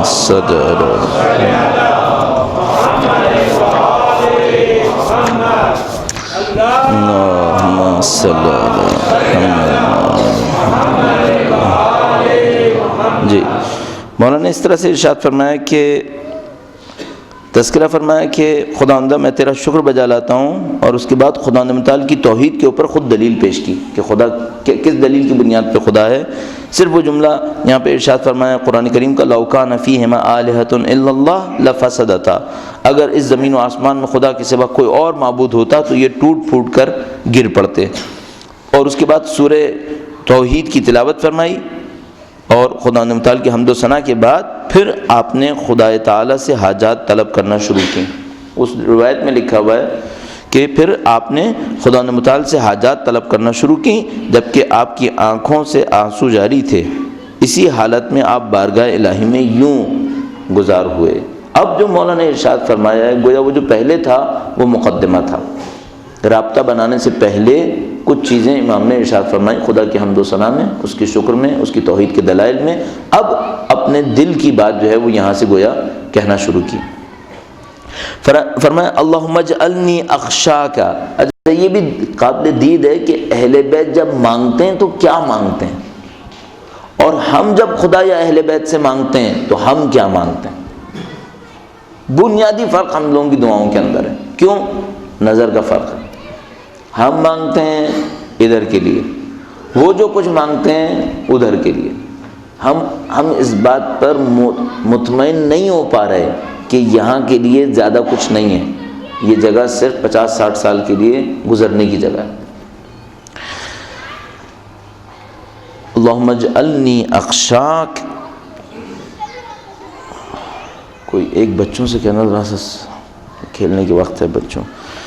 البتہ میں خود بہت زیادہ پسند نہیں کرتا بچوں کو کھیل کود سے روکا جائے کسی بھی دینی کام کی وجہ سے، لیکن فی الحال تھوڑی سی ڈسٹربنس ہو رہی ہے اس لیے میں ان کا کہلوا دیتا ہوں. اللہم اجعلنی اخشاک کانی اراک واسعدنی بتقواک ولا تشقنی بمعصیتک وخر لی فی قضائک وبارک لی فی قدرک. اے اللہ مجھے ایسا ڈرنے والا بنا دے گویا تجھے دیکھ رہا ہوں، مجھے پرہیزگاری کی سعادت عطا کر اور نافرمانی کے ساتھ بدبخت نہ بنا. چند جملے ہیں. خدا مجھے ایسا ڈرنے والے بنا دے جیسے میں تجھے دیکھ رہا ہوں. ہم خدا سے کیسے ڈرتے ہیں؟ آیا خدا کے عذاب سے ڈرتے ہیں؟ یا بعض اوقات کسی سے ڈرتے ہیں تو ہم اس وجہ سے نہیں ڈرتے، مثلا فرض کریں آپ کسی کا بہت زیادہ احترام کرتے ہیں اور وہ وہاں پر موجود ہو تو بہت سارے ایسے کام جو آپ روٹین میں کرتے ہیں آپ نہیں کریں گے. کیوں؟ کہ یہ مارے گا؟ نہیں. کیا مارے گا یہ آپ کو؟ کچھ کہے گا؟ کچھ کہنے کا بھی نہیں ہے. صرف جس کو ہم کہیں گے اس کے چہرے کے احترام میں آپ کہتے ہیں مجھے اچھا نہیں لگتا میں اس کے سامنے یہ کام کروں. ٹھیک ہے. امام نے یہ نہیں فرمایا خدا مجھے ایسا ڈرنے والا بنا دے کہ میں تیری عذاب کس سے ڈر جاؤں. نہیں، فرمایا اللہم اجعلنی اخشاک، مجھے ایسا ڈرنے والا بنا دے گویا تجھے دیکھ رہا ہوں. بس تجھے دیکھ کر میرے دل کے اندر ایک حالت طاری ہو جائے. اچھا یہ کس طرح سے ہوگا؟ ہم لوگوں کے ساتھ ایسے کیسے ہوگا جبکہ ہم جانتے ہیں خدا ہے؟ کہ ہم نہیں جانتے خدا ہے؟ ہر وقت جانتے ہیں کہ خدا ہے، ہر لحظہ. نحن اقرب الیہ من حبل الورید، ہم تو اس کی شہرک سے زیادہ نزدیک ہیں. ہم لوگوں کے ساتھ یہ حالت کیوں نہیں آتی؟ کہ خدا متعال کے ایک جملے میں کہتے ہیں حضور قلب، یعنی خدا متعال کو حاضر رکھنا اپنے دل کے اندر. اس بات کو ہم لوگ کیوں نہیں کر پاتے؟ اس کی ایک بہت سادہ سی وجہ ہے، ہم لوگوں کی اٹیچمنٹ خدا کے علاوہ چیزوں سے بہت زیادہ ہے. اس اٹیچمنٹ کی وجہ سے ہمارا دل خدا سے نہیں جڑ پاتا. ہم خدا سے کیوں نہیں جڑ پا رہے؟ کیوں خدا متعال کی یاد ہمارے دلوں کے اندر کم ہے؟ حتیٰ اتنی کہ جب ہم نماز بھی پڑھ رہے ہوتے ہیں تو خدا کی یاد نہیں کر پاتے. اس کی وجہ یہ ہماری جو دوسری اٹیچمنٹس ہیں وہ بہت زیادہ ہیں. مثلا کھانے سے لذت بہت زیادہ ہے ہماری. اب یہ نہیں کہہ رہا کہ کھانا نہیں کھائے، کھانا کھائے حسب ضرورت کھائے، ہمیشہ مزے کے لیے مت کھائے. ایک نسخہ عرض کیا تھا، پتہ نہیں کسی کی سمجھ میں آئے یا نہیں آئے، کہ مثلا اس بات سے اپنے آپ کو دور کرنے کے لیے کہ ہمیشہ مزے کے لیے کھائے، ہمیشہ مزے کے لیے کھائے، ایک آدھ دفعہ ایسا کھائے جس میں مزہ نہ ہو. البتہ اس میں بھی ایک مزہ ہے، لیکن مثلا کھا لیں، بہت سارے لوگ شاید کھاتے ہوں گے پہلے سے، مثلا کسی روٹی کے ساتھ کوئی کچی سبزی کھا لیں، اس کا اپنا ایک مزہ آئے گا. وہ اتنے مسالے وسالے کھا کے بیٹھا ہوا ہوگا کہ شاید اس میں بھی بہت مزہ آئے گا، لیکن اس لیے کھائے کہ ایک آدھ دفعہ ایسا بھی کھانا کھا لوں جو سادہ ہو. کیوں ہمیشہ کھانا ہی کھانے کے لیے کھانا کھائے؟ اور ہمیشہ کوشش یہ کریں کھانا کھانے کے لیے کھانا نہ کھائیں، بلکہ مزے وغیرہ کے بجائے اس نیت کے ساتھ کھائیں کہ خدا متعال تو نے مجھے جسم دیا جس سے میں نے تیری اطاعت کرنی ہے، اس جسم کی بقا کے لیے یہ کھانا ضروری ہے. اب کون اس طرح سے کھاتا ہے؟ یہ جو ہماری اٹیچمنٹس ہیں یہ جب کم ہوں گی لذتوں کے ساتھ، دنیا کے ساتھ، مثلا طاقت کی اٹیچمنٹ ہے، طاقت شہرت کی ایک اٹیچمنٹ ہے، یہ سب چیزیں جب تک بہت زیادہ بڑھیں گی اس وقت تک خدا ذہن میں نہیں آئے گا. اچھا اعتکاف کیا ہے؟ اعتکاف ان تمام اٹیچمنٹ سے باہر نکالنا ہے. اب وہ ہمارے اعتکاف میں بھی 5 اسٹار کا مینو آتا ہے کھانے میں. ہم نے تو دین کو بے بس کر دیا اپنی حرکتوں سے، کوئی جگہ نہیں چھوڑی کہ دین کا اپنا کام کر کے دکھا دے تھوڑا بہت. اعتکاف اس لیے رکھا گیا تھا کہ بھائی تم باہر طاقتور ہو نا، تھوڑے دن کے لیے مسجد کے خادم بن کے زندگی گزارو، تو تمہیں پتہ تو چلے مسجد میں ہوتا کیا. اب وہ کیا کرے گا؟ جس دن اعتکاف کرے گا دوستوں کا ایک جھمیلا لے کے آ جائے گا جو وہاں جیسے پہلے تھا ویسے ہی اندر بھی ہو. اعتکاف کا فائدہ کیا ہوا پھر؟ بلکہ اور وہ مثلا میں نے کل عرض کیا، پتہ نہیں کہیں پہ عرض کیا کہ وہ ایک کوئی جناب ڈائریکٹر صاحب ہیں، وہ کسی مسجد میں بیٹھ رہے ہیں، ان کے جناب چپڑاسی صاحب ان کے فالوورز بھی آ رہے ہیں پیچھے وہ بھی بیٹھ رہے ہیں. کیوں؟ سر بیٹھ رہے ہیں بلاخر. اب وہ جو طاقت کا نشہ اس کو باہر مل رہا تھا وہ اندر بھی مل رہا ہے. بھئی یہ ادھر آیا تھا بیچارہ اپنے اس نشے کو توڑنے کے لیے کہ میں کچھ جگہوں کے اوپر طاقتور ہوں، یہاں میری طاقت نظر نہ آئے. ملا ہادی سبزواری فلسفی، بہترین فلسفی، ان کی شرح ان کی فلسفے کے اوپر کتاب بہترین کتابوں میں سے ایک سمجھی جاتی ہے. ملا ہادی سبزواری ایک زمان یعنی استاد تھے فلسفے کے، پوری دنیا احترام کر رہی تھی ان کا، ایران کے سبزوار کے رہنے والے، ہر مدرسے میں ان کا چرچا، ہر جگہ ان کا چرچا۔ ایک دفعہ انہوں نے دیکھا کہ یہ تہذیب نفس کے لیے میرے لیے اچھا نہیں ہے اتنی شہرت ہو۔ ایک دن اپنے مدرسے سے نکلے جہاں استاد تھے، سب لوگ دیکھتے تھے کہ مثلا استاد ہیں، یہ ہے وہ ہے، اٹھے وہاں سے غائب ہو گئے، غائب۔ اب لوگ ڈھونڈ رہے ہیں کہ بھائی وہ استاد کہاں گئے، پتہ چلا غائب ہو گئے۔ اچھا غائب ہو گئے، کیا کیا؟ غائب ہو کے گئے دور دراز کسی دیہات کے اندر، وہاں ایک مدرسے میں گئے، دیکھا وہاں پہ جو ہے وہ مسجد کے اندر بہت کچرا پڑا ہوا تھا، جھاڑو اٹھائی، کچرے کو کچرا نکالنے لگے۔ اچھا لوگوں نے سمجھا کوئی نیا خادم آیا، تو لوگ اس کے پاس آئے، کہنے لگے ہمیں خادم کی ضرورت تھی، تم خادم بنو گے؟ کہنے لگا ہاں میں اسی کے لیے آیا ہوں۔ خادم بن گئے، پتہ نہیں کتنے مہینے تک مدرسے اور مسجد کی جھاڑو لگاتے رہے، خادم بن کے، فلسفے کے استاد۔ اس کے بعد جناب علی مہینوں، تو میں احتیاطاً تذکرہ کر رہا ہوں، جو میرے ذہن میں آ رہا ہے وہ 2 سال کے قریب ہے، 2 سال کے قریب مسجد کا خادم بن کے بیٹھے رہے۔ اچھا ہوا اس طریقے سے کہ ایک دفعہ وہ کوئی طالب علم جو ہے وہ مباحثہ کر رہے تھے انہی کی کتاب کا جو انہوں نے تحریر کی تھی فلسفے پر، اس کو ڈسکس کر رہے تھے کسی لیکچر کے بعد۔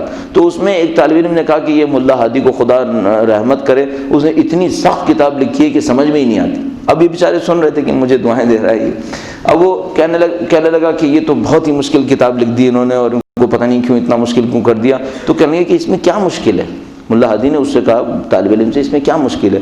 کہنے لگا بس تم ہی سمجھاؤ پھر۔ اس نے کہا ٹھیک ہے، ایک مذاق لگ رہا ہے، تو اس نے کہا خادم سے کہا بس تم ہی سمجھاؤ پھر۔ اس کے بعد کہا یہ دیکھو کتنی عجیب عبارت اس نے لکھ دی، کچھ سمجھ میں آ رہا ہے؟ کہیں یہ تو سمجھ میں آ رہا ہے، انہوں نے سمجھا دیا کہ یہ آ رہا ہے۔ اب وہ چونکا، کہنے لگا کہ بھائی یہ تو طے تھا کہ خادم ہو، یہ تو ٹھیک ٹھاک ماننے والا ہے، جانتا ہے۔ تو کچھ دنوں کے اندر بات پتہ چلی کہ بھائی یہ تو فلسفی ہے، اور اسی زمانے میں کوئی ان کا مدرسے کا پرانا رہنے والا تھا، وہ کہیں وہاں سے گزرا، تو کوئی 2 سال کے بعد پتہ چلا کہ بھائی ملا ہادی سبزواری یہاں پر ہیں۔ پھر ان کو اٹھا کے لے کے گئے زبردستی کہ بھائی فلسفہ تھا، آپ کہاں غائب ہو گئے؟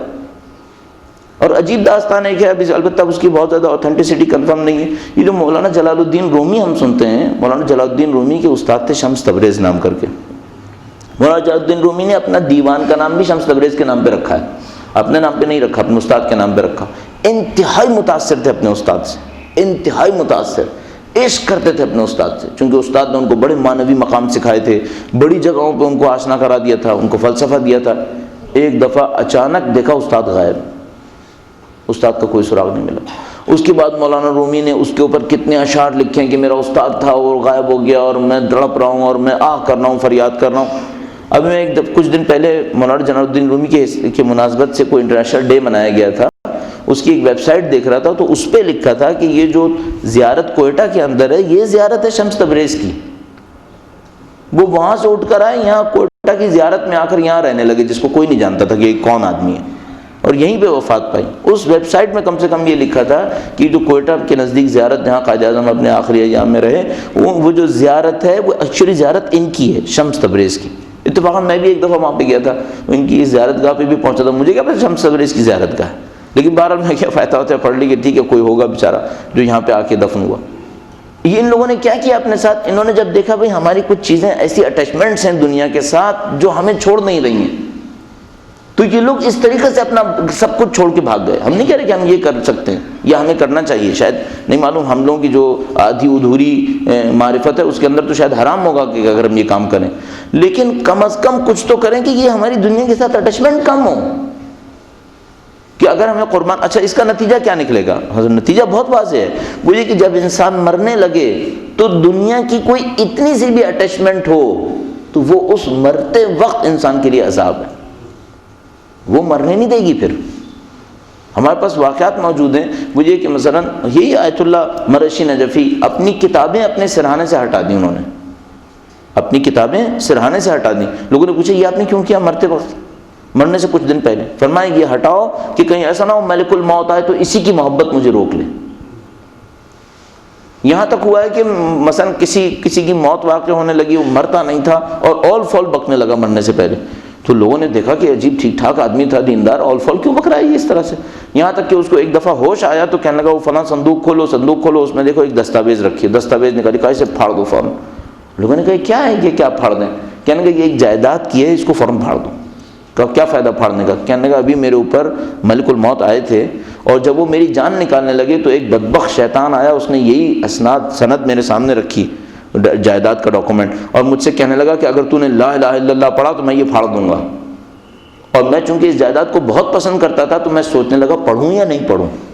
وہ تو خدا کا شکر ہے ملک الموت نے مجھے ایک چانس دے دیا کہ میں یہ کام نپٹا دوں، ورنہ میں کفر کی حالت میں مر گیا تھا. ابھی ہماری دنیا کے ساتھ اتنی اٹیچمنٹس ہیں، یہ ہمیں چھوڑ دیں گے مرتے وقت. اس خاطر ضروری ہے. کیوں خدا ہمارے دل میں نہیں ہے؟ اس وجہ سے یہ دل خدا کے لیے بنا ہے. مثلا عرفا کہتے ہیں دل کے اندر خدا کے علاوہ کوئی بھی ہو غاصب ہے. غاصبوں کو دل میں جگہ مت دو. غاصب یہ گھر خدا کا ہے، یہاں ساری محبتیں خدا کے لیے. الحب للہ والبغض للہ، دل خدا کے لیے. اس میں دوسروں کی محبتوں کو اس سے بڑھ کر ڈالو گے غصب ہے. بس اولاد کی محبت کیوں ہو؟ کیونکہ خدا نے کہا ہے اولاد کو چاہا جائے جس حد میں خدا نے کہا ہے. دنیا کے ساتھ آپ کی اٹیچمنٹ کتنی ہو؟ جتنی خدا نے چاہیے. جس دن خدا کا حکم یوں نظر آئے کہ اس کو قربان کرو، فوراً قربان کرو، جان چھوڑو. اب یہ وہ امتحان ہوگا جو سید و سردار جب حجت خدا تشریف لائیں گے تو یہ امتحان ہم سے لے لیں گے. یوں لگتا ہے کہ ان کی تشریف آوری پر یہ سارے امتحان ہوں گے ہم سے، کہ ہم آئے چھوڑنے کو تیار ہوں گے یا نہیں ہوں گے. اس حجت خدا کا ساتھ دینا آسان نہیں ہوگا، بہت مشکل ہوگا. اور اس کے اوپر روایات بھی بہت زیادہ ہیں ہمارے پاس کہ ان کا ساتھ دینا اتنا آسان نہیں بنے گا ہمارے لیے. اللہم اجعلنی اخشاک کانی اراک، خدا مجھے ایسا ڈرنے والا بنا دے گویا تجھے دیکھ رہا ہوں. واسعدنی بتقواک، مجھے پرہیزگاری کی سعادت دے. مجھے کامیابی دے کس ذریعے؟ کس کے ذریعے سے؟ تقویٰ کے ذریعے سے. ہم میں سے کوئی ہے جو اپنے بچے کے لیے یہ دعا کرتا ہو؟ زبان سے تو سب کہیں گے، میں بھی کہتا ہوں خدا مجھے میری اولادوں کو امام کی نصرت میں قرار دے، لیکن جب بات کیریئر پہ آتی ہے تو میں دیکھتا ہوں، کہتا ہوں بیٹا جہاں پیسہ ملے وہاں جانا، الٹی سیدھی کسی جگہ پہ نہیں پھنس جانا. مثلا اگر میرا بچہ آ کر مجھ سے کہے کہ بابا جی میں تو دینی تعلیم حاصل کرنا چاہتا ہوں، میں مولوی ہو کر مثال کے طور پر کہہ دوں گا کہ ابھی پاگل ہوا ہے کہ میں تو ویسے ہی پھنسا ہوں تو کہاں آ رہا ہے یہاں پہ؟ میں بوڑھا ہوں گا تو میرا خیال کون کرے گا؟ یوں ہوتا ہے نا. ایک باپ کہے گا کہ اگر تو دینی تعلیم کے لیے چلا گیا بیوقوف آدمی، تو واپس آئے گا پھر مجھ سے کھائے گا. ایک یہ کہے گا.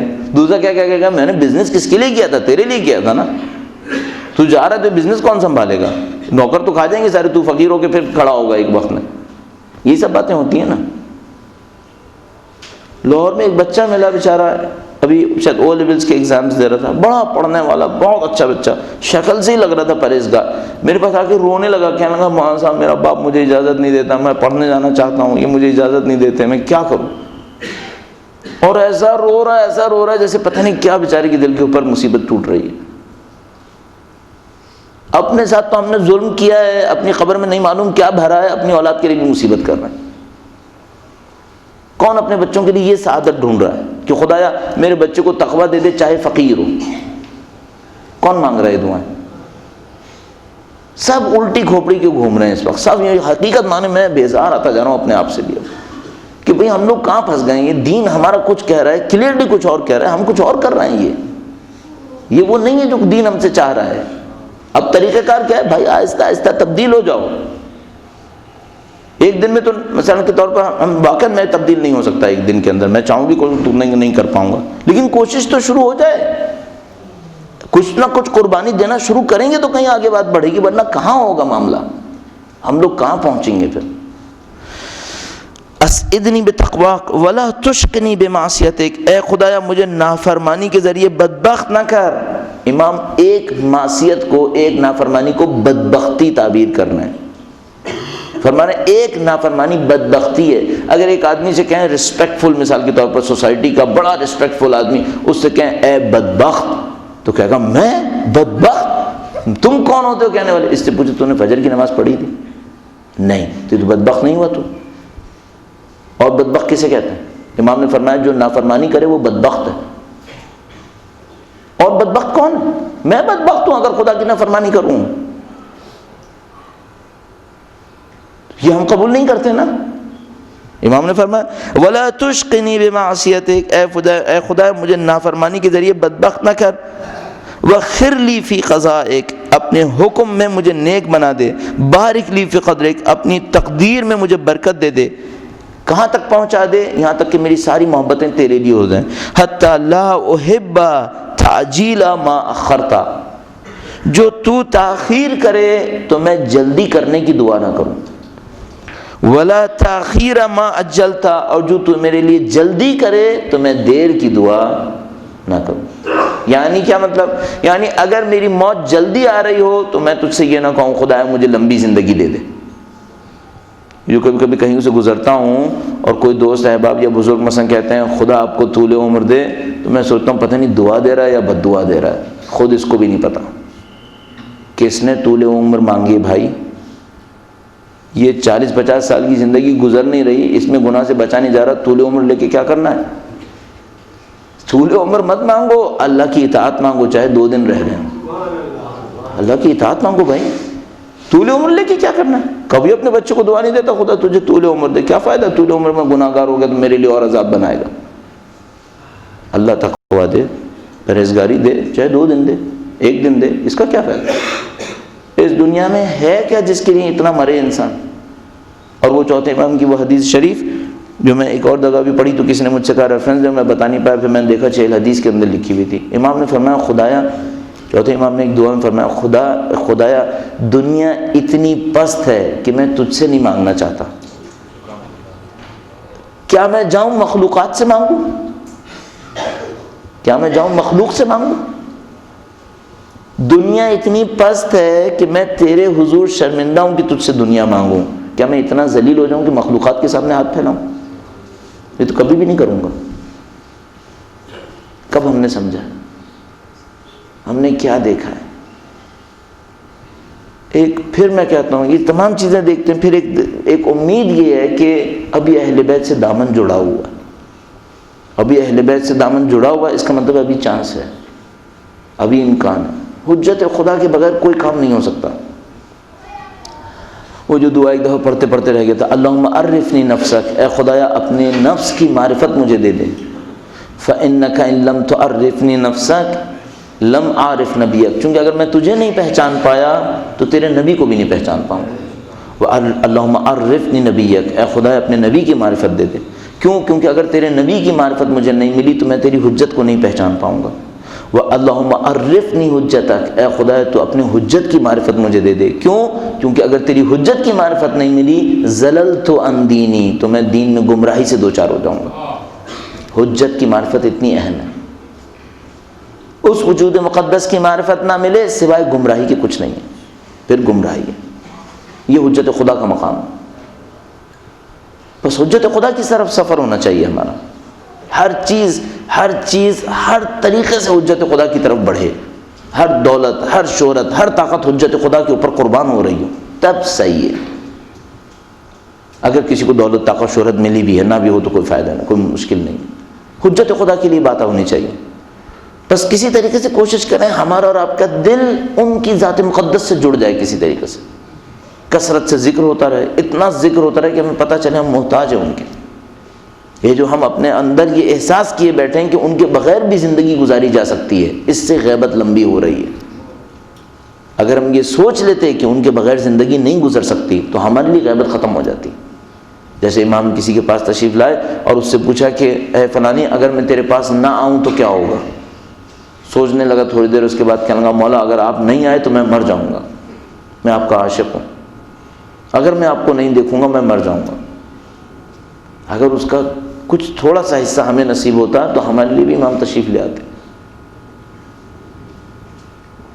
ہمارے دلوں کے اندر حجت خدا کے لیے طلب نہیں ہے۔ اور جو کلمات سید الشہداء ارشاد فرما رہے ہیں ان کی عظمت دیکھی میدان کربلا کے اندر جا کر۔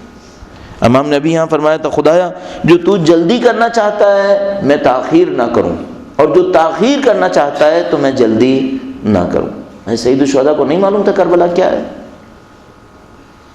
سید الشہداء تو وہ ہیں کہ جو ان کی ولادت کے پہلے دن سے دنیا میں تشریف لاتے ہی دنیا کو پتہ چل گیا تھا کہ معرکہ ہو جائے گا، کہ ہمارے پاس قطعی روایات موجود ہیں کہ رسول گرامی تذکرہ کرتے تھے اس بات کا، بی بی کے سامنے بھی تذکرہ ہو چکا تھا اور تمام انبیاء کے درمیان یہ تذکرہ ہو چکا تھا کہ ختمی مرتبت کی نسل میں سے ایک فرزند ایسے تشریف لائیں گے جو کربلا کے میدان کے اندر جان دیں گے۔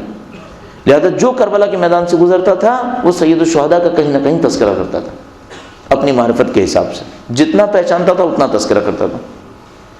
یہاں تک کہ جب مولا امیر المومنین گزرے تو انہوں نے باقاعدہ تذکرہ کیا کہ میرا بیٹا حسین یہاں پر اس طرح سے قربان ہو جائے۔ اور یہ نفیس روایت ہے، لہذا پڑھنے کے اندر اس کا ایک عجیب احساس ہے کہ امیر المومنین میدان صفین سے واپس تشریف لا رہے تھے، ایک موقع کے اوپر اس کربلا کے میدان میں پہنچے، کربلا کے میدان میں پہنچے تو گویا استراحت کرنے کے لیے لیٹ گئے، اور روایت کے مطابق امام حسن مجتبیٰ کے زانوں کے اوپر امیر المومنین کا سر رکھا ہوا تھا۔ اچانک اپنی نیند سے اٹھے اور کلمہ استرجاع پڑھا، کہا انا للہ و انا الیہ راجعون۔ اہل بیت اطہار علیہ السلام کا اس طرح انا للہ پڑھنا لوگوں کو بہت کچھ سمجھا دیتا ہے کہ بہت کچھ ہو گیا، اس کا مطلب ہے جیسے امیر المومنین نے استرجاع پڑھا انا للہ و انا الیہ راجعون، امام حسن مجتبیٰ نے پوچھا کہ بابا آپ کے اوپر کیا بیتی کہ آپ نے یہ پڑھا؟ امام نے فرمایا کہ بیٹا میں نے خواب دیکھا ہے، میں نے دیکھا ہے کہ کربلا کی زمین خون بنی ہوئی ہے، یہ خون کا دریا ہے، میرا حسین اس دریا کے اندر ڈوب رہا ہے اور وہ مدد کے لیے پکار رہا ہے اور کوئی اس کی مدد نہیں کر رہا۔ گویا امیر المومنین نے وہ آخری لمحہ دیکھ لیا جب سید الشہداء میدان کربلا میں کہہ رہے تھے حل من ناصر ینصرنا حل من مغیث یغیثنا۔ حجت خدا کی آواز میں کتنی طاقت تھی نہیں معلوم، اتنی طاقت تھی کہ 1400 سال سے گونج رہی ہے حل من ناصر ینصرنا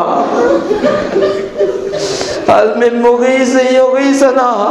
ہر آزاد انسان سے کہہ رہی ہے تجھ میں طاقت ہے تو اٹھ میری نصرت کے لیے، حل من ناصر ینصرنا حل من مغیث یغیثنا۔ اور اس موقع پر کسی نے لبیک نہیں کہا، کسی نے کوئی جواب نہیں دیا، اور اگر جواب دیا تو روایات کے مطابق اس ننھے سے بچے نے دیا۔ گویا معصوم کی آواز ایک اور معصوم کے کان میں پڑی۔ یہ خدا نے متعلقہ نظام تھا، اس نے نسل امام کی عبادت کرنی تھی، چوتھے امام کو بیدار نہ ہونے دیا کہ کہیں سید سجاد چلے گئے تو نسل امامت ختم ہو جائے گی۔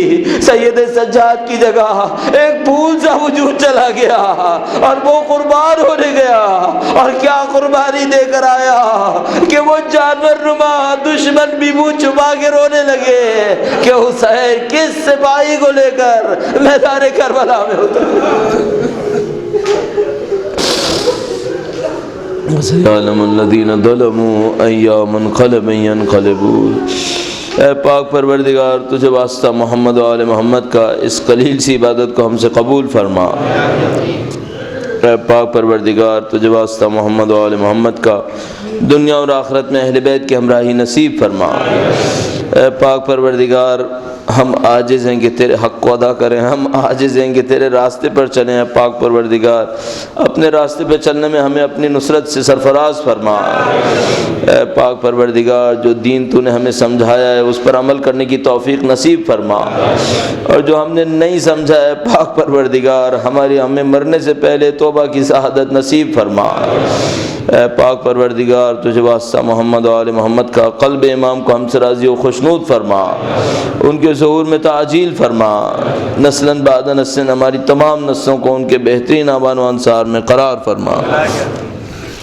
ایک سورہ فاتحہ کسی کا سیووں میں اب یہ طے ہوا ہے کہ یہ پیپر جب بھی ہمارے ہاتھ میں آئے گا ہم یہ کہیں گے کہ نام لینے کا کوئی فائدہ نہیں ہے، اگلے سال یہ پیپر ہمارے ہاتھ میں نہیں ہوگا، طے ہوا ہے انسامیہ کے ساتھ اگلے سال یہ پیپر ہمارے ہاتھ میں نہیں ہوگا۔ جہاں ہم پیپر ہاتھ میں نہیں لیتے ان کے سامنے ہمیں ذلت اٹھانی پڑے گی کہ ایک جگہ ہم پیپر لیں اور دو جگہ پیپر نہ لیں، کیونکہ پہلے سے ہم نے ان کو نہیں باؤنڈ کیا تھا، لہذا مجبوراً اس سال یہ تحمل کریں گے، یہ چند دن یہ پیپر اٹھائیں گے اور نام لیں گے، اور ہر دفعہ کہیں گے کہ نام لینے کی کوئی حیثیت نہیں ہے، اور ماہ رمضان سے پھر یہ پیپر نہیں اٹھائیں گے۔ انتظامیہ کو بھی بتا دیا ہے، انہوں نے بھی خیال کرنا۔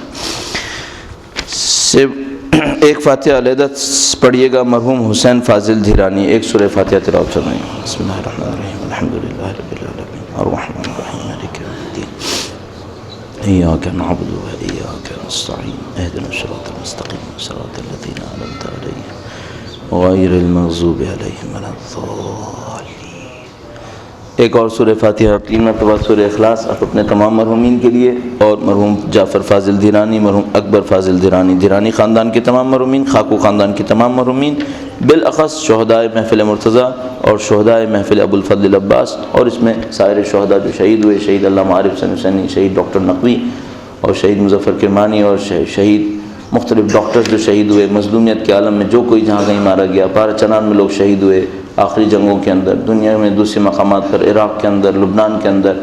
شہید جواد مغنیہ تذکرہ انتہائی ضروری ہے، شہید جواد مغنیہ حزب اللہ کے کمانڈر کے جو سیریا میں اسرائیل کے ہاتھوں شہید کر دیے گئے، ان تمام کی ارواح کے لیے ایک سورہ فاتحہ، 3 مرتبہ سورہ اخلاص تلاوت کریں۔ بسم اللہ الرحمن الرحیم، الحمدللہ رب العالمین الرحمن الرحیم، حماد مغنیہ۔ بسم اللہ الرحمن الرحیم، الحمدللہ رب العالمین الرحمن الرحیم، مالک یوم الدین، ایاک نعبد و ایاک نستعین، اهدنا الصراط المستقیم صراط الذین انعمت علیہم غیر المغضوب علیہم ولا الضالین۔ بسم اللہ الرحمن الرحیم، قل هو اللہ احد اللہ الصمد لم یلد ولم یولد ولم یکن له کفوا احد۔ بسم اللہ الرحمن الرحیم، قل هو اللہ احد اللہ الصمد لم یلد ولم یولد ولم یکن له کفوا احد۔ بسم اللہ الرحمن الرحیم، قل هو اللہ احد اللہ الصمد لم یلد ولم یولد ولم